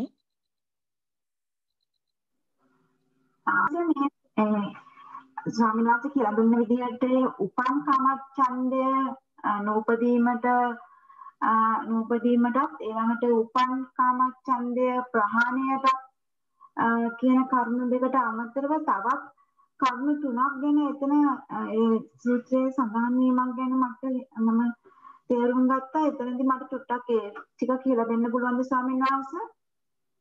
ඔබතුමිය ගත්ත අදහස පොඩ්ඩක් කියන්නකෝ. ඒ කියන්නේ ස්වාමීන් වහන්සේ දැන් මේක තියන්නේ දැන් අනුප්පන්නස්ස කාමච්ඡන්දස්ස උප්පාදෝ හෝති සංච පජානාති. ඒ තියෙන කාමච්ඡන්දය නැති වෙලා යනවා කියලා දැනගන්නවා. ඊට පස්සේ නැති වුණ කාමච්ඡන්දය නැවත ඇති නොවෙනවා කියලා දැනගන්නවා කියලා තියෙනවා නේද ස්වාමීන් වහන්සේ? ඔව් ඒක මෙහෙමයි බෙදන්නේ. මම ඒක පැහැදිලිව පෙන්වුවෙත් ඒකයි. උපන්න කාමච්ඡන්දයක් තියෙනවා නම් ඒක දුරු වීම පිණිස කටයුතු කරන්නත් ඕනේ. එකක් ඒක. අනිත් එක නූපන්න කාමච්ඡන්දයක් තියෙනවා නම් ඒක නූපදින විදිහට කටයුතු කරන්නත් ඕනේ. නූපන්න කාමච්ඡන්දයක් උපදින්නේ කොහොමද? අන්න ඒ උපදින විදිහ කොහොමද කියලා දැනගෙන ඒද නැති කරන්නත් ඕනේ.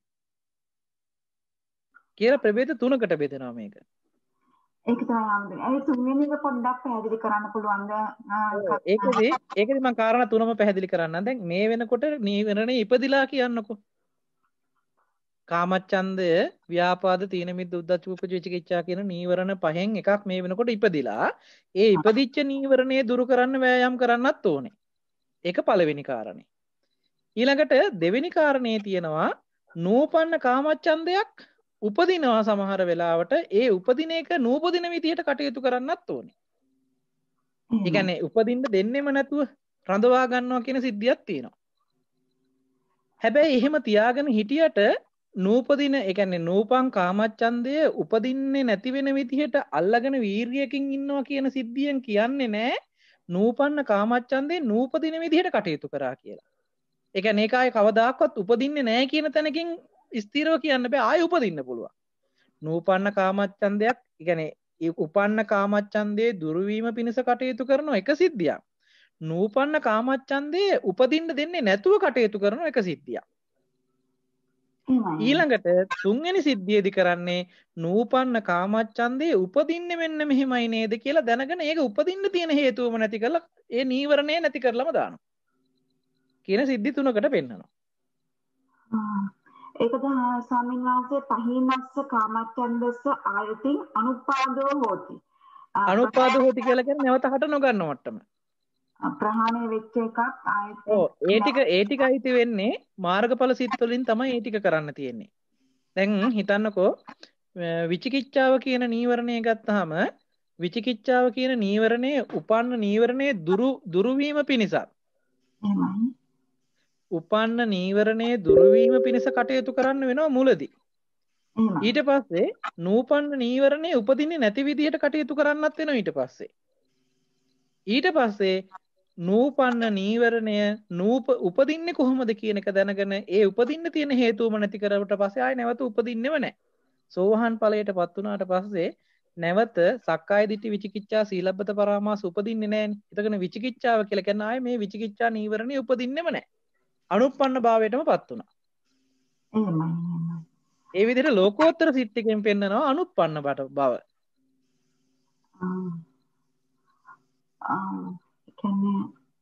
කියන්නේ හම්බෙන්නේ එතන මේ පහක් විදියට පෙන්නනවා. නමුත් අන්තිම එක එන්නේ මාර්ග සිත් හරි ඵල සිත් වලින් පස්සේ ඇති වෙන තත්ත්වයන්. ඔව්. ඒ කියන්නේ ආශ්‍රව අනුසයන උද්‍යවල දක්වන නීවරණ චිත්තේ සම්පූර්ණයෙන් උපදින්න තියෙන හේතුවම අයින් කරලා දානවා. ඒ කියන්නේ සමුච්ඡේදණයෙන් වෙලා නේද? ඔව් සමුච්ඡේදයෙන් කියන්නේ අනුප්පන්න භාවයටමපත් වුණා. හම්දුනේ පොඩ්ඩක් ඒක පොඩි උදාහරණයක් අපිට මේ ප්‍රැක්ටිකල් මොකක්ද උදාහරණයක් එක්ක පොඩ්ඩක් අනේ සමා වෙලා කියලා දෙන්න.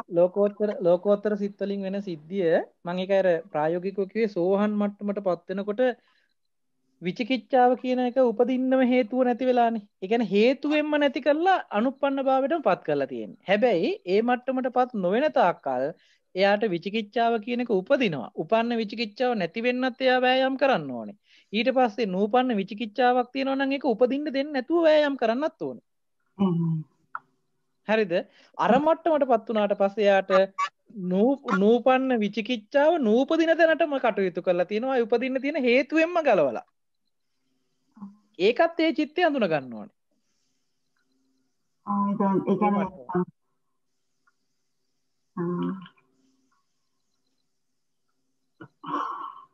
තේරුණා හම්දුනේ තාචුට්ටක් ඒ ගැන හිතන්න ඕනේ දැන් හම්දුරු කියපු විදිහටම ගොඩක් එහෙම ඒ විදිහට තමයි ප්‍රභේද තුන පෙන්වන්නේ මට මේ මොකද ඔකේ ලෝකෝත්තර චිත්තය පිළිබඳව අපිට තාම අධ්‍යයනයකට ලොකු අධ්‍යයනයකට යන්න විදිහක් නැහැ. දහම් කරුණෙන් කතා කරන හැරුණකොට ඒක ප්‍රායෝගිකව මෙන්න මෙහෙම සිද්ධියක් වෙන්නේ කියලා පෙන්වන්න බැරිකමයි තියෙන්නේ.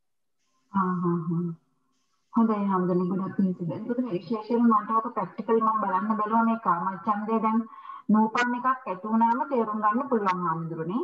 ඊට පස්සේ දැන් තියෙන එක කාම දැන් මට කාමච්ඡන්දේ නෑ මම හොඳට දැන් කුසල චිත්තයකින් ඉන්නේ කියලා ඒ නිමිත්ත සති නිමිත්තත් එක්කම තේරුම් ගන්නත් පුළුවන්. ඊට පස්සේ කියනවා දැන් උපන්න එකක් නැති වෙලා යනවා කියන එකක් කියනවා තුන්වෙනි එකේදී. ඔව්.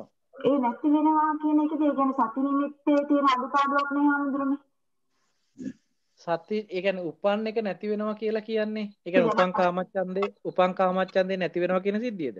එහෙමයි හම්දුනේ. උපදිලා තියෙන එක. නෑ එතනදී උපන් කාමච්ඡන්දේ නැති වෙනවා කියලා කියන්නේ කාමච්ඡන්දේ ඇති වෙන්න තියලා තිබිච්ච හේතුව නැති වෙනකොට නැති වෙනවනේ. එහෙමයි.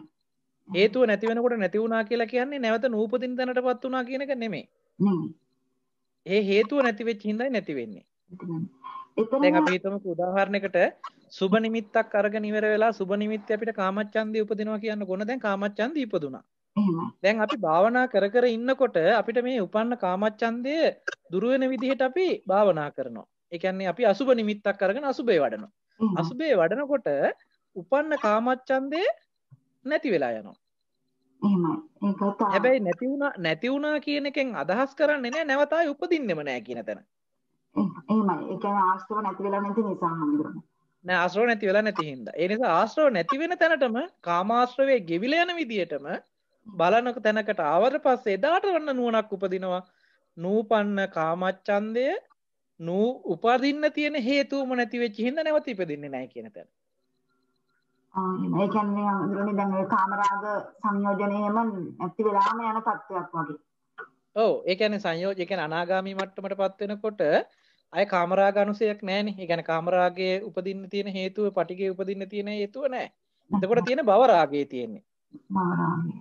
රූප රාග අරූප රාග කියන තැනකින් භව රාගය ගැන කතා කරනවා මිසක කාම රාගයක් ගැන කතා කරන්නේ නැහැ. එතකොට ඒ මට්ටමේ ආයි කාමච්ඡන්ද මේ ආදී නීවරණ ටික එතන ඒ චිත්තේ නැහැ. එහෙමයි. දැන් ගොඩක් ඒක පැහැදිලි වුණා හම්දුනේ මට මේක තිබුණ ලොකු ප්‍රශ්නයක්. ගොඩක් පින් සිද්ධ වෙනවා හම්දුරනේ. ඒ වගේ මේ ප්‍රෝග්‍රෑම් එක පිළිවෙල කරන සියලු දෙනාටත් මේ ගැන මට කියලා දුන්න කල්යාණ මිත්‍රයන්ටත් ගොඩක් පින් සිද්ධ වෙනවා කියලා කියන්න කැමතියි. තෙරුවන් සරණයි. හොඳයි තෙරුවන් සරණයි. ධනංජා මහත්මිය ප්‍රශ්නය යොමු කරන්න කරුණා කරලා. තෙරුවන් සරණයි ස්වාමීන් වහන්සේ. මට කෙටි ප්‍රශ්න තුනක් තියෙනවා ස්වාමීන් වහන්සේ. එකක් තමයි ස්වාමීන් වහන්සේ අද දැන් නීවරණ ගැන අපිට කියලා දුන්න එකත් එක්ක අර චිත්තානුපස්සනාවේ සාමිස සිත් ගැන කිව්වම එතකොට ඇත්තටම සාමිස සිත් වලට එන්නේ පංච නීවරණ පමණමද එකම මොකද එකම ස්වභාවය වගේ මට ඒක කියනකොට හිතුනේ. දෙවෙනි ප්‍රශ්නේ දැන් කෙලෙස් වලින් පිරිච්ච අපි භාවනා ආමිස පූජා වගේ කරන වෙලාවට අපි නිරාමිස සිත් වලට නැඹුරු වීමක් වෙනවද? තුන්වෙනි එක තමයි ස්වාමීන් වහන්සේ සිත් කීපයක් එකට එනවද? දැන් අපි සරාග සිතක් එක්ක වික්කිත්ත සිතක් එහෙම නැත්නම් සදොස්ස සිතක් එක්ක වික්කිත්ත සිතක් ඒ වගේ එනවද? මොකද සමහරවිට අපිට එන සිත්වල ස්වභාවය එකපාරටම හඳුනා ගන්න හරි අමාරු බවක් තියෙනවා. එතකොට මට හිතෙනවා එහෙම මිශ්‍ර වීමක් තියෙනවා. ඒ කියන්නේ අපි අර හරිම විසිරුණු සිතක් එනවා. අපි හිත කලබල වුණාම ගොඩක් මේ රාග සහිත සිතක් හරි එහෙම නැත්නම් ව්‍යාපාද සහිත සිතක් ආවම අනේ ප්‍රශ්න තුන ස්වාමීන් වහන්සේ මට පැහැදිලි කරලා එන්න ස්වාමීන් වහන්සේ. එතනදී මේක බෙදන්නේ සාමිස කියන එක බෙදන්නේ පංචකාමයට නැඹුරු වෙච්ච උපදින සිත් වලට කියනවා සාමිස සිත් කියලා. එතකොට ඒකෙන්ම කියලා තියෙනවා පංචකාමයට නැඹුරු වෙච්ච සිත් කියලා කියන්නේ හිතේ සමාධියක් නැහැ කියන එක. සමාධි මට්ටම තමයි රූපයට නැඹුරු වුණ රූපාවචර මට්ටමට හෝ අරූපාවචර මට්ටමට නැඹුරු වෙච්ච එකනේ ධානා සිත් කියලා කියන්නේ. එතකොට යම් සිතක ධානා සිතක් නොඋනේ නම්, ඒ කියන්නේ සමාධිමත් සිතක් නොවන්නේ නම් ඒ හැම සිතක්ම නීවරණ චිත්තයකින් යුක්තයි කියලා පෙන්නනවා. එතකොට සාමිස සිත් ටිකේ පෙන්වන්න තියෙන්නේ නීවරණයන් වලට නැඹුරු වෙච්ච සිත් ටිකක්මයි. ඒ කියන්නේ රාග සහිතයි, දෝෂ සහිතයි, මෝහ සහිතයි, සංකිට්තයි, වික්කිට්තයි කියලා. එතකොට අපිට සාමිසයට නැඹුරු වෙලා උපදින සියලුම සිත් ටික නීවරණයන්ගෙන් වැහිලා තියෙන. ඒ කියන්නේ ඇත්ත වැහිලා තියෙන සිත් ටික. පැහැදිලිද? ඒ නිසා තමයි යථාර්ථය අවබෝධ කර ගැනීම පිණිස ප්‍රතිපදාවිද අපිට පෙන්වන්නේ සීල සමාධි ප්‍රඥා කියලා. සමාධියකින් තොර වූ ප්‍රඥාවක් එන්නේ නැහැ කියලා පෙන්වන්නේ ඒ හින්දා. ඒ කියන්නේ ඇත්ත යථාර්ථයේ දකින්න නම් අනිවාර්යයෙන්ම නීවරණ චිත්තේ දුරු වීම වෙන්න ඕනේ. යට කිර ගැනීම විය යුතුමයි. ඒ නිසා තමයි සමාධිය, ඒ කියන්නේ සීල සමාධි ප්‍රඥා කියලා පෙන්වන්නේ සමාධිය අත්‍යවශ්‍යයි. පැහැදිලි නේද එහෙම කාර්ය? පැහැදිලි සන්නසේ. එතකොට සරාග චිත්තයත් එක්ක සදෝෂ චිත්තේ යෙදෙන්නෙම නැහැ. හරිද? ඊළඟට සරාග චිත්තයත් එක්ක සමෝහ චිත්තේ යෙදෙන්න පුළුවන්. කියන්නේ මෝහ සහිත සිත යෙදෙන්න පුළුවන්. හරිද? සංකීර්ත චිත්තයත් එක්ක වික්කිත චිත්තේ යෙදෙන්නෙම නැහැ. ඒ කියන්නේ හැකිනුණු එකයි විසිරුණු එකයි දෙකට එකට යෙදෙන්නේ නැහැ. ඒක දෙපැත්තක් නෙවෙයි සන්නසේ. දෙපැත්තක්. ඉතින් ඒ නිසා ওই සිත්වල මිශ්‍ර බවක් තියෙන්න පුළුවන්. හැබැයි මේ මිශ්‍ර බව තිබුණට යෙදෙන්නෙම නැති සිත් ටිකක් තියෙනවා. සංකීර්තයත් එක්ක විකිත යෙදෙන්නේ නැහැ. සරාග සිතත් එක්ක සදෝෂ සිත යෙදෙන්නෙම නැහැ. මෝහ සිත ඔය ඕන එකක් එක්ක යෙදෙන්න පුළුවන්. හරි සන්නසේ. අනික් අනික් ප්‍රශ්නය අර කෙලෙස් වලින් පිරිච්ච සිත් වලට නිරාමිස සිත් අපිට පහළ වෙන්න පුළුවන්ද? ඒ කියන්නේ අපි දැන් කෙලෙස් වලින් මිශ්‍ර වෙච්ච කියලා කියන්නේ ඔතනදී කෙලෙස්ේ වෙන් කරගන්න ඕනේ. අපිට කෙලෙස් වලින් මිශ්‍ර වෙච්ච සිත් උපදින්න පුළුවන්. ඒ කියන්නේ කෙලෙස් වලින් මිශ්‍ර වෙලා තියෙන සිත් නැත්නම් ඒක ලෝකෝත්තර සිතක් වෙන්න ඕනනේ. ඒ කියන්නේ රහතන් වහන්සේගේ සිතක් වෙන්න ඕනනේ. ඒ කියන්නේ දැන් සෝවහන් ඵලයටපත් උනත් තව දුරු කළ යුතු කෙලෙස් ටිකක් තියෙනවනේ. එහෙමයි. එතකොට රූපාවචර මට්ටමට හෝ අරූපාවචර මට්ටමටපත් උනත් කෙලෙස් සිත් ඒක දුරු කරලා නැහනේ. කෙලෙස් සිත් ටික තියෙනවා. කෙලෙස් සිත් ටික තිබුණා වුණාට කාමයේ පැත්තට නැඹුරු වෙච්ච පංච නීවරණ යනුව ගිය සිත් නැති හින්දා ඒ සිත් මේ කියන්නේ සාමිස සිත් කියලා කියන්නේ නැත්තේ. ඒකට නිරාමිස කියලා කියනවා. පැහැදිලි නේද? මේ ප්‍රභේද දෙකම තියෙන නිසා තමයි අර සිත සවුත්තර ඒ කියන්නේ මහග්ගත සිත අනුත්තර සිත කියලා මේ සිත් දෙකකට බෙදන්නේ. හරි සන්නසේ. බොහොම පිං සන්නසේ. හොඳයි තෙරුවන් සරණයි. තෙරුවන් සරණයි. අවසරයි අපේ ස්වාමීන් වහන්සේ. මට කෙටි ප්‍රශ්නයක් තියෙනවා ස්වාමීන් වහන්සේ. මේ ඔබ වහන්සේ කිව්වා මේක විමසනකොට නුවණින් මෙනෙහි කිරීම කියලා. එතකොට නුවණින් මෙනෙහි කිරීම කියන්නේ අර දැන් මේ ඇතිවෙන නීවරණය මට ඇති වෙච්ච එකක් මගේ නීවරණයක් නොවන විදිහට හේතු හින්දා ඇති වෙලා හේතු නැති වෙන විදිහට ඇති වෙන මේ චිත්තයක් කියලා බලන එක නේද අපේ ස්වාමීන් වහන්සේ? අනිවාර්යයෙන්ම. ඒ හරහමයි බලන්න වෙන්නේ මහත්තයා. මොකද එහෙම නැතිනම් ඒ කෙනාට කියන්නේ තමන්ට හිතෙන්න පුළුවන් අනේ මගේ හිතේ මෙහෙම නීවරණයක් ඇති වුණානේ. මට මේ නීවරණ ඉපදිලානේ කියලා තමන්ගේ ඒක මුල් කරගෙන ආයි දිට්ඨිය උපදින්න පුළුවන්. තේරුණා ස්වාමීන් වහන්සේ. එතකොට මේක අපි අර ඉන්ද්‍රියට ගිහිල්ලා බලන එක මෙතනදි කරන්න ඕනේ නැද්ද අපේ ස්වාමීන් වහන්සේ? කියන්නේ ස්පර්ශය වෙලා එහෙම ඇතිවෙච්ච දේ ඒ කියන්නේ මේ ස්පර්ශය බලන්නම මහත්තයා ඒ කියන්නේ විපාක මට්ටමේ සිද්ධියක් නෙමෙයි අපි විදර්ශනා කරන්නේ. මේ දැන් මේ ධර්මතා ටික අපිට පෙන්වන්නේ විපාක මට්ටමේ තියෙන ධර්මතා ටික නෙමෙයි මේ කර්ම මට්ටමට යන්න තියෙන සිද්ධියයි මේ පෙන්වන්නේ. ඒකෙන් මුදවන එකයි කරන්නේ. එතකොට ස්වාමීන් වහන්සේ ඒ කර්ම මට්ටමේ වෙච්ච ඒ ඇතිවෙච්ච දේ නීවරණය අපි මුලට ගිහිල්ලා යෝනිසෝ මනසිකාරය කරන්න අවශ්‍ය නැද්ද මෙතනදී? ඒ මුලට ගිහිල්ලා යෝනිසෝ මනසිකාරය කරන ටික කතා වෙනවා මහත්තයා ඊළඟ සිද්ධියේදී. මොකද ස්කන්ධ ටික ගැන කතා කරනවා. ඒ ස්කන්ධ ටික ගැන කතා කරන ටිකේදී ওই ටික විස්තර වෙනවා. හොඳයි. හරිද? ඊට පස්සේ ආයතන ගැන කතා කරනවානේ. මේ පරයයක් කිහිපයක් මේකේ තියෙන්නේ. දැන් අද කතා කළේ නීවරණ පරයය පිළිබඳව. ඊළඟට ස්කන්ධ ටික සහ ආයතන ටික කතා කරනකොට ආයතන ටිකේ වැඩ කරන්නේ කොහොමද කියන එක ප්‍රකට වෙන කෙනාට එතනින් ගලවන්නත් පුළුවන්. ඇත්තටම ස්වාමීන් වහන්සේ දැන් මේ අපි දැන් මේ භාවනා යෝගියා මේක වඩනකොට එයා මේ ඔක්කොම එකටනේ බලන්නේ නේද ස්වාමීන් වහන්සේ? දැන් ඔව් ඒ කියන්නේ දැන් නීවරණ මට්ටමේ නම් යාගේ මානසික මට්ටමට යාට තේරෙන්නේ නීවරණ මට්ටම නම් අහුවෙලා තියෙන්නේ.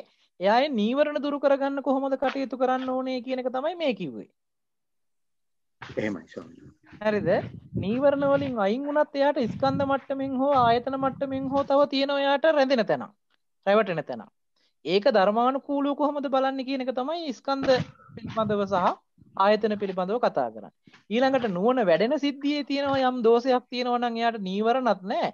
හැබැයි නුවණ වැඩෙන තැනේදී දෝෂයක් තියෙනවා නම් ඒක බලන්න තියෙනවා බොජ්ජංග මට්ටමේ. ඊට පස්සේ එයාට චතුරාර්ය සත්‍ය නිරන්තරයෙන් විග්‍රහ කර කර බලන්න තියෙන ටික පැහැදිලි කරන ටික තියෙනවා චතුරාර්ය සත්‍ය කොටසේ.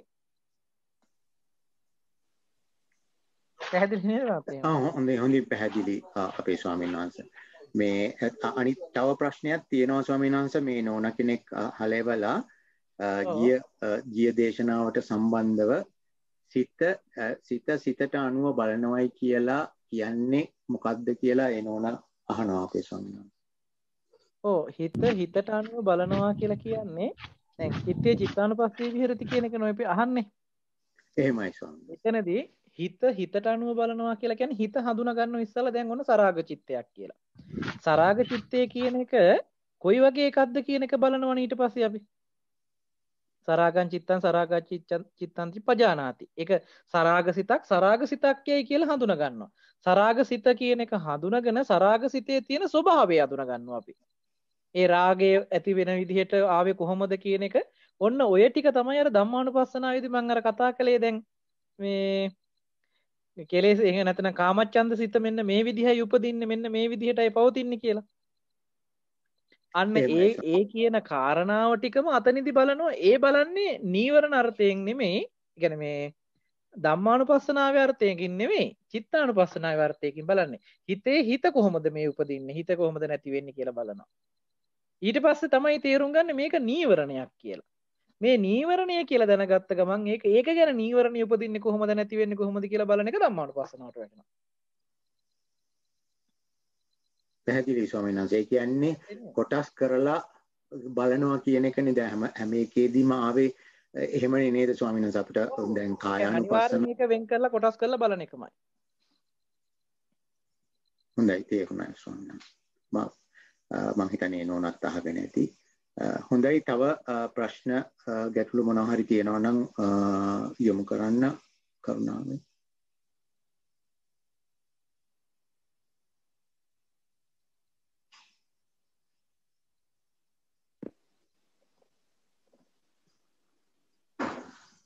මම හිතන්නේ තව ප්‍රශ්න ගැටලු නැති බවක් තමයි පේන්නේ.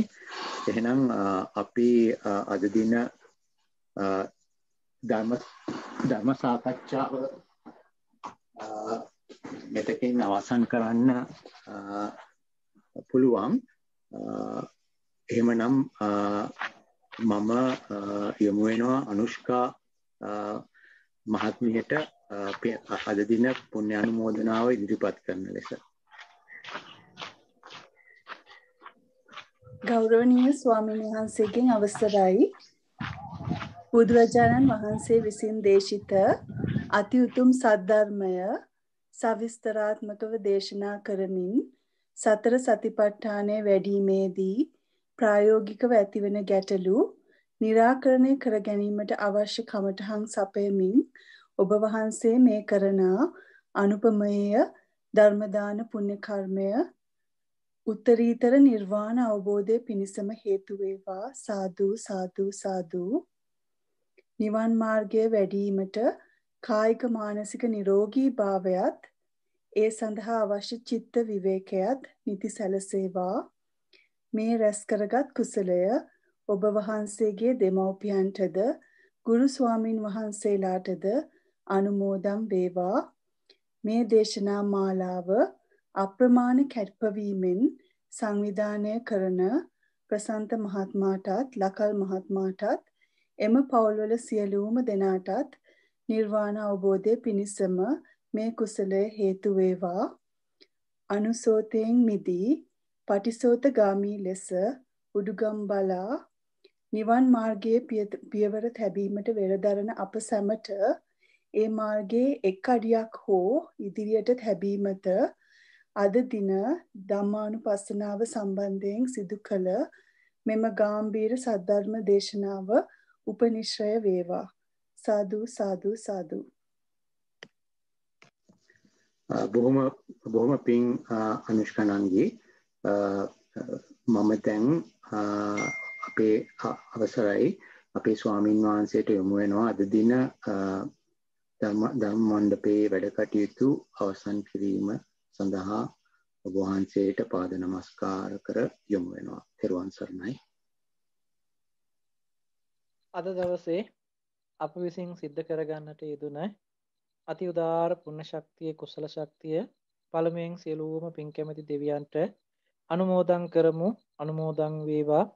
දෙවියන්ගේ දිව්‍යසිරු සම්පත් වර්ධනය කරගෙන දෙවියන්ද ප්‍රාර්ථනා කරන බෝධියකින් උතුම් වූ නිවනින් සැනසෙත්වා කියන අදහසින් අපි දෙවියන්ට පින් අනුමෝදන් කරමු. සාදු සාදු සාදු.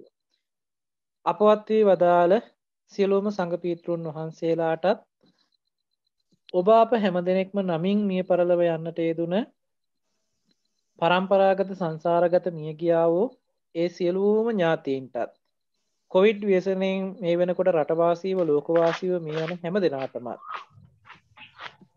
ඒ අය සිහිපත් කරලා ඒ හැම දෙනාටද මේ පින් අපි අනුමෝදන් කරමු. අනුමෝදන් වේවා. දුකකනම් එයින් අති මිදලා සැපවත් වේවා. සැපකනම් ඒ සැප තව තව වඩා වර්ධනය කරගනිත්වා. ඒ අයද ප්‍රාර්ථනා කරන බෝධියකින් උතුම් වූ නිවනින් සැනසෙත්වා කියන අදහසින් අපි සාදු කියලා පින් අනුමෝදන් කරමු. සාදු සාදු සාදු. තුනුරුවන්ගේ අනන්ත ගුණ බලයෙන් දෙවියන්ගේ දේව රැකවරණයෙන් සිද්ධ කරගන්නට යෙදුන අති උදාර පුණ්‍ය ශක්තිය කුසල ශක්තිය බලයෙන් විශේෂයෙන්ම මතක් කරන්නට ඕන අපට ධර්මයෙන් අර්ථයෙන් නිරන්තරයෙන් අවවාද අනුශාසනා ලබා දෙමින් ඒ මග යන්නට නිරන්තරයෙන් අප යොමු කරවන සත්පුරුෂයන් වහන්සේ නමක් හැටියට අපිට කල්යාණ මිත්‍ර වශයෙන් කටයුතු කරන නම කියන්නට අවසරයි මාංකඩොළ සුදස්සන ස්වාමින් වහන්සේව. උන්වහන්සේටත් ඒ වගේම නන්දරතන ස්වාමින් වහන්සේ, සුදස් ස්වාමින් වහන්සේ, කුමාරකස්සප ස්වාමින් වහන්සේ ඇතුළු වැඩසටහනට සම්බන්ධ වුණ සදා වන්දනීය පූජනීය මහා සංඝරත්නයත් සිහිපත් කරලා අපි මහා සංඝරත්නයටත් ආශිර්වාද කරනවා. ඒ වගේම මේ වැඩසටහන සංවිධානය කරමින් තාක්ෂණික වශයෙන් මේ කටයුතු සම්බන්ධීකරණ කටයුතු සිදු කරමින් ප්‍රශාන්ත මහත්මයා ඇතුළු පවුලේ හැමදෙනාටමත්, ඒ වගේම ලකල් මහත්මයා ඇතුළු ඒ පවුලේ හැමදෙනාටමත්, ඒ වගේම යනුම මහත්මිනිය ඇතුළු ඒ සම්බන්ධ වෙන ඒ සම්බන්ධ වුණ මේ වැඩසටහනට සහභාගී වුණ හැමදෙනාටම කාය චිත්ත පීඩාවකින් තොර නිරෝගීභාවයේ දිගාසිරි සම්පන්නිය ලබන්නට කරන කටයුතු ਸਰව ප්‍රකාරයෙන්ම සාර්ථක කරගෙන ජීවිතයේ මේ දුර්ලභව ලබාගත් මනුස්ස ජීවිතය තුළ උතුම් වූ චතුරාර්ය සත්‍ය ධර්මයම අවබෝධ කරගෙන මේ ජීවිතයේදීම උතුම් නිවනින් සැනසෙන්නටත් මේ සිද්ධ කරන දේශනාවන් තුළින් ජනිත වන පුණ්‍ය ශක්තියනොත් අපේ ජීවිතවලට නුවණ වැඩිලා පාරමිතා ධර්මයන් සම්පූර්ණ වීම පිණිස උපකාර වේවා. උතුම් පාරමිතාවක්ම වේවා කියලා සාදු කියලා ප්‍රාර්ථනා කරන්න. සාදු සාදු සාදු. සීලවන්තං ගුණවන්තං පුඤ්ඤක්ඛෙත්තං අනුත්තරං දුර්ලභේන මයා ලද්දං බුද්ධ පුත්තං නමාමං. සාදු සාදු සාදු.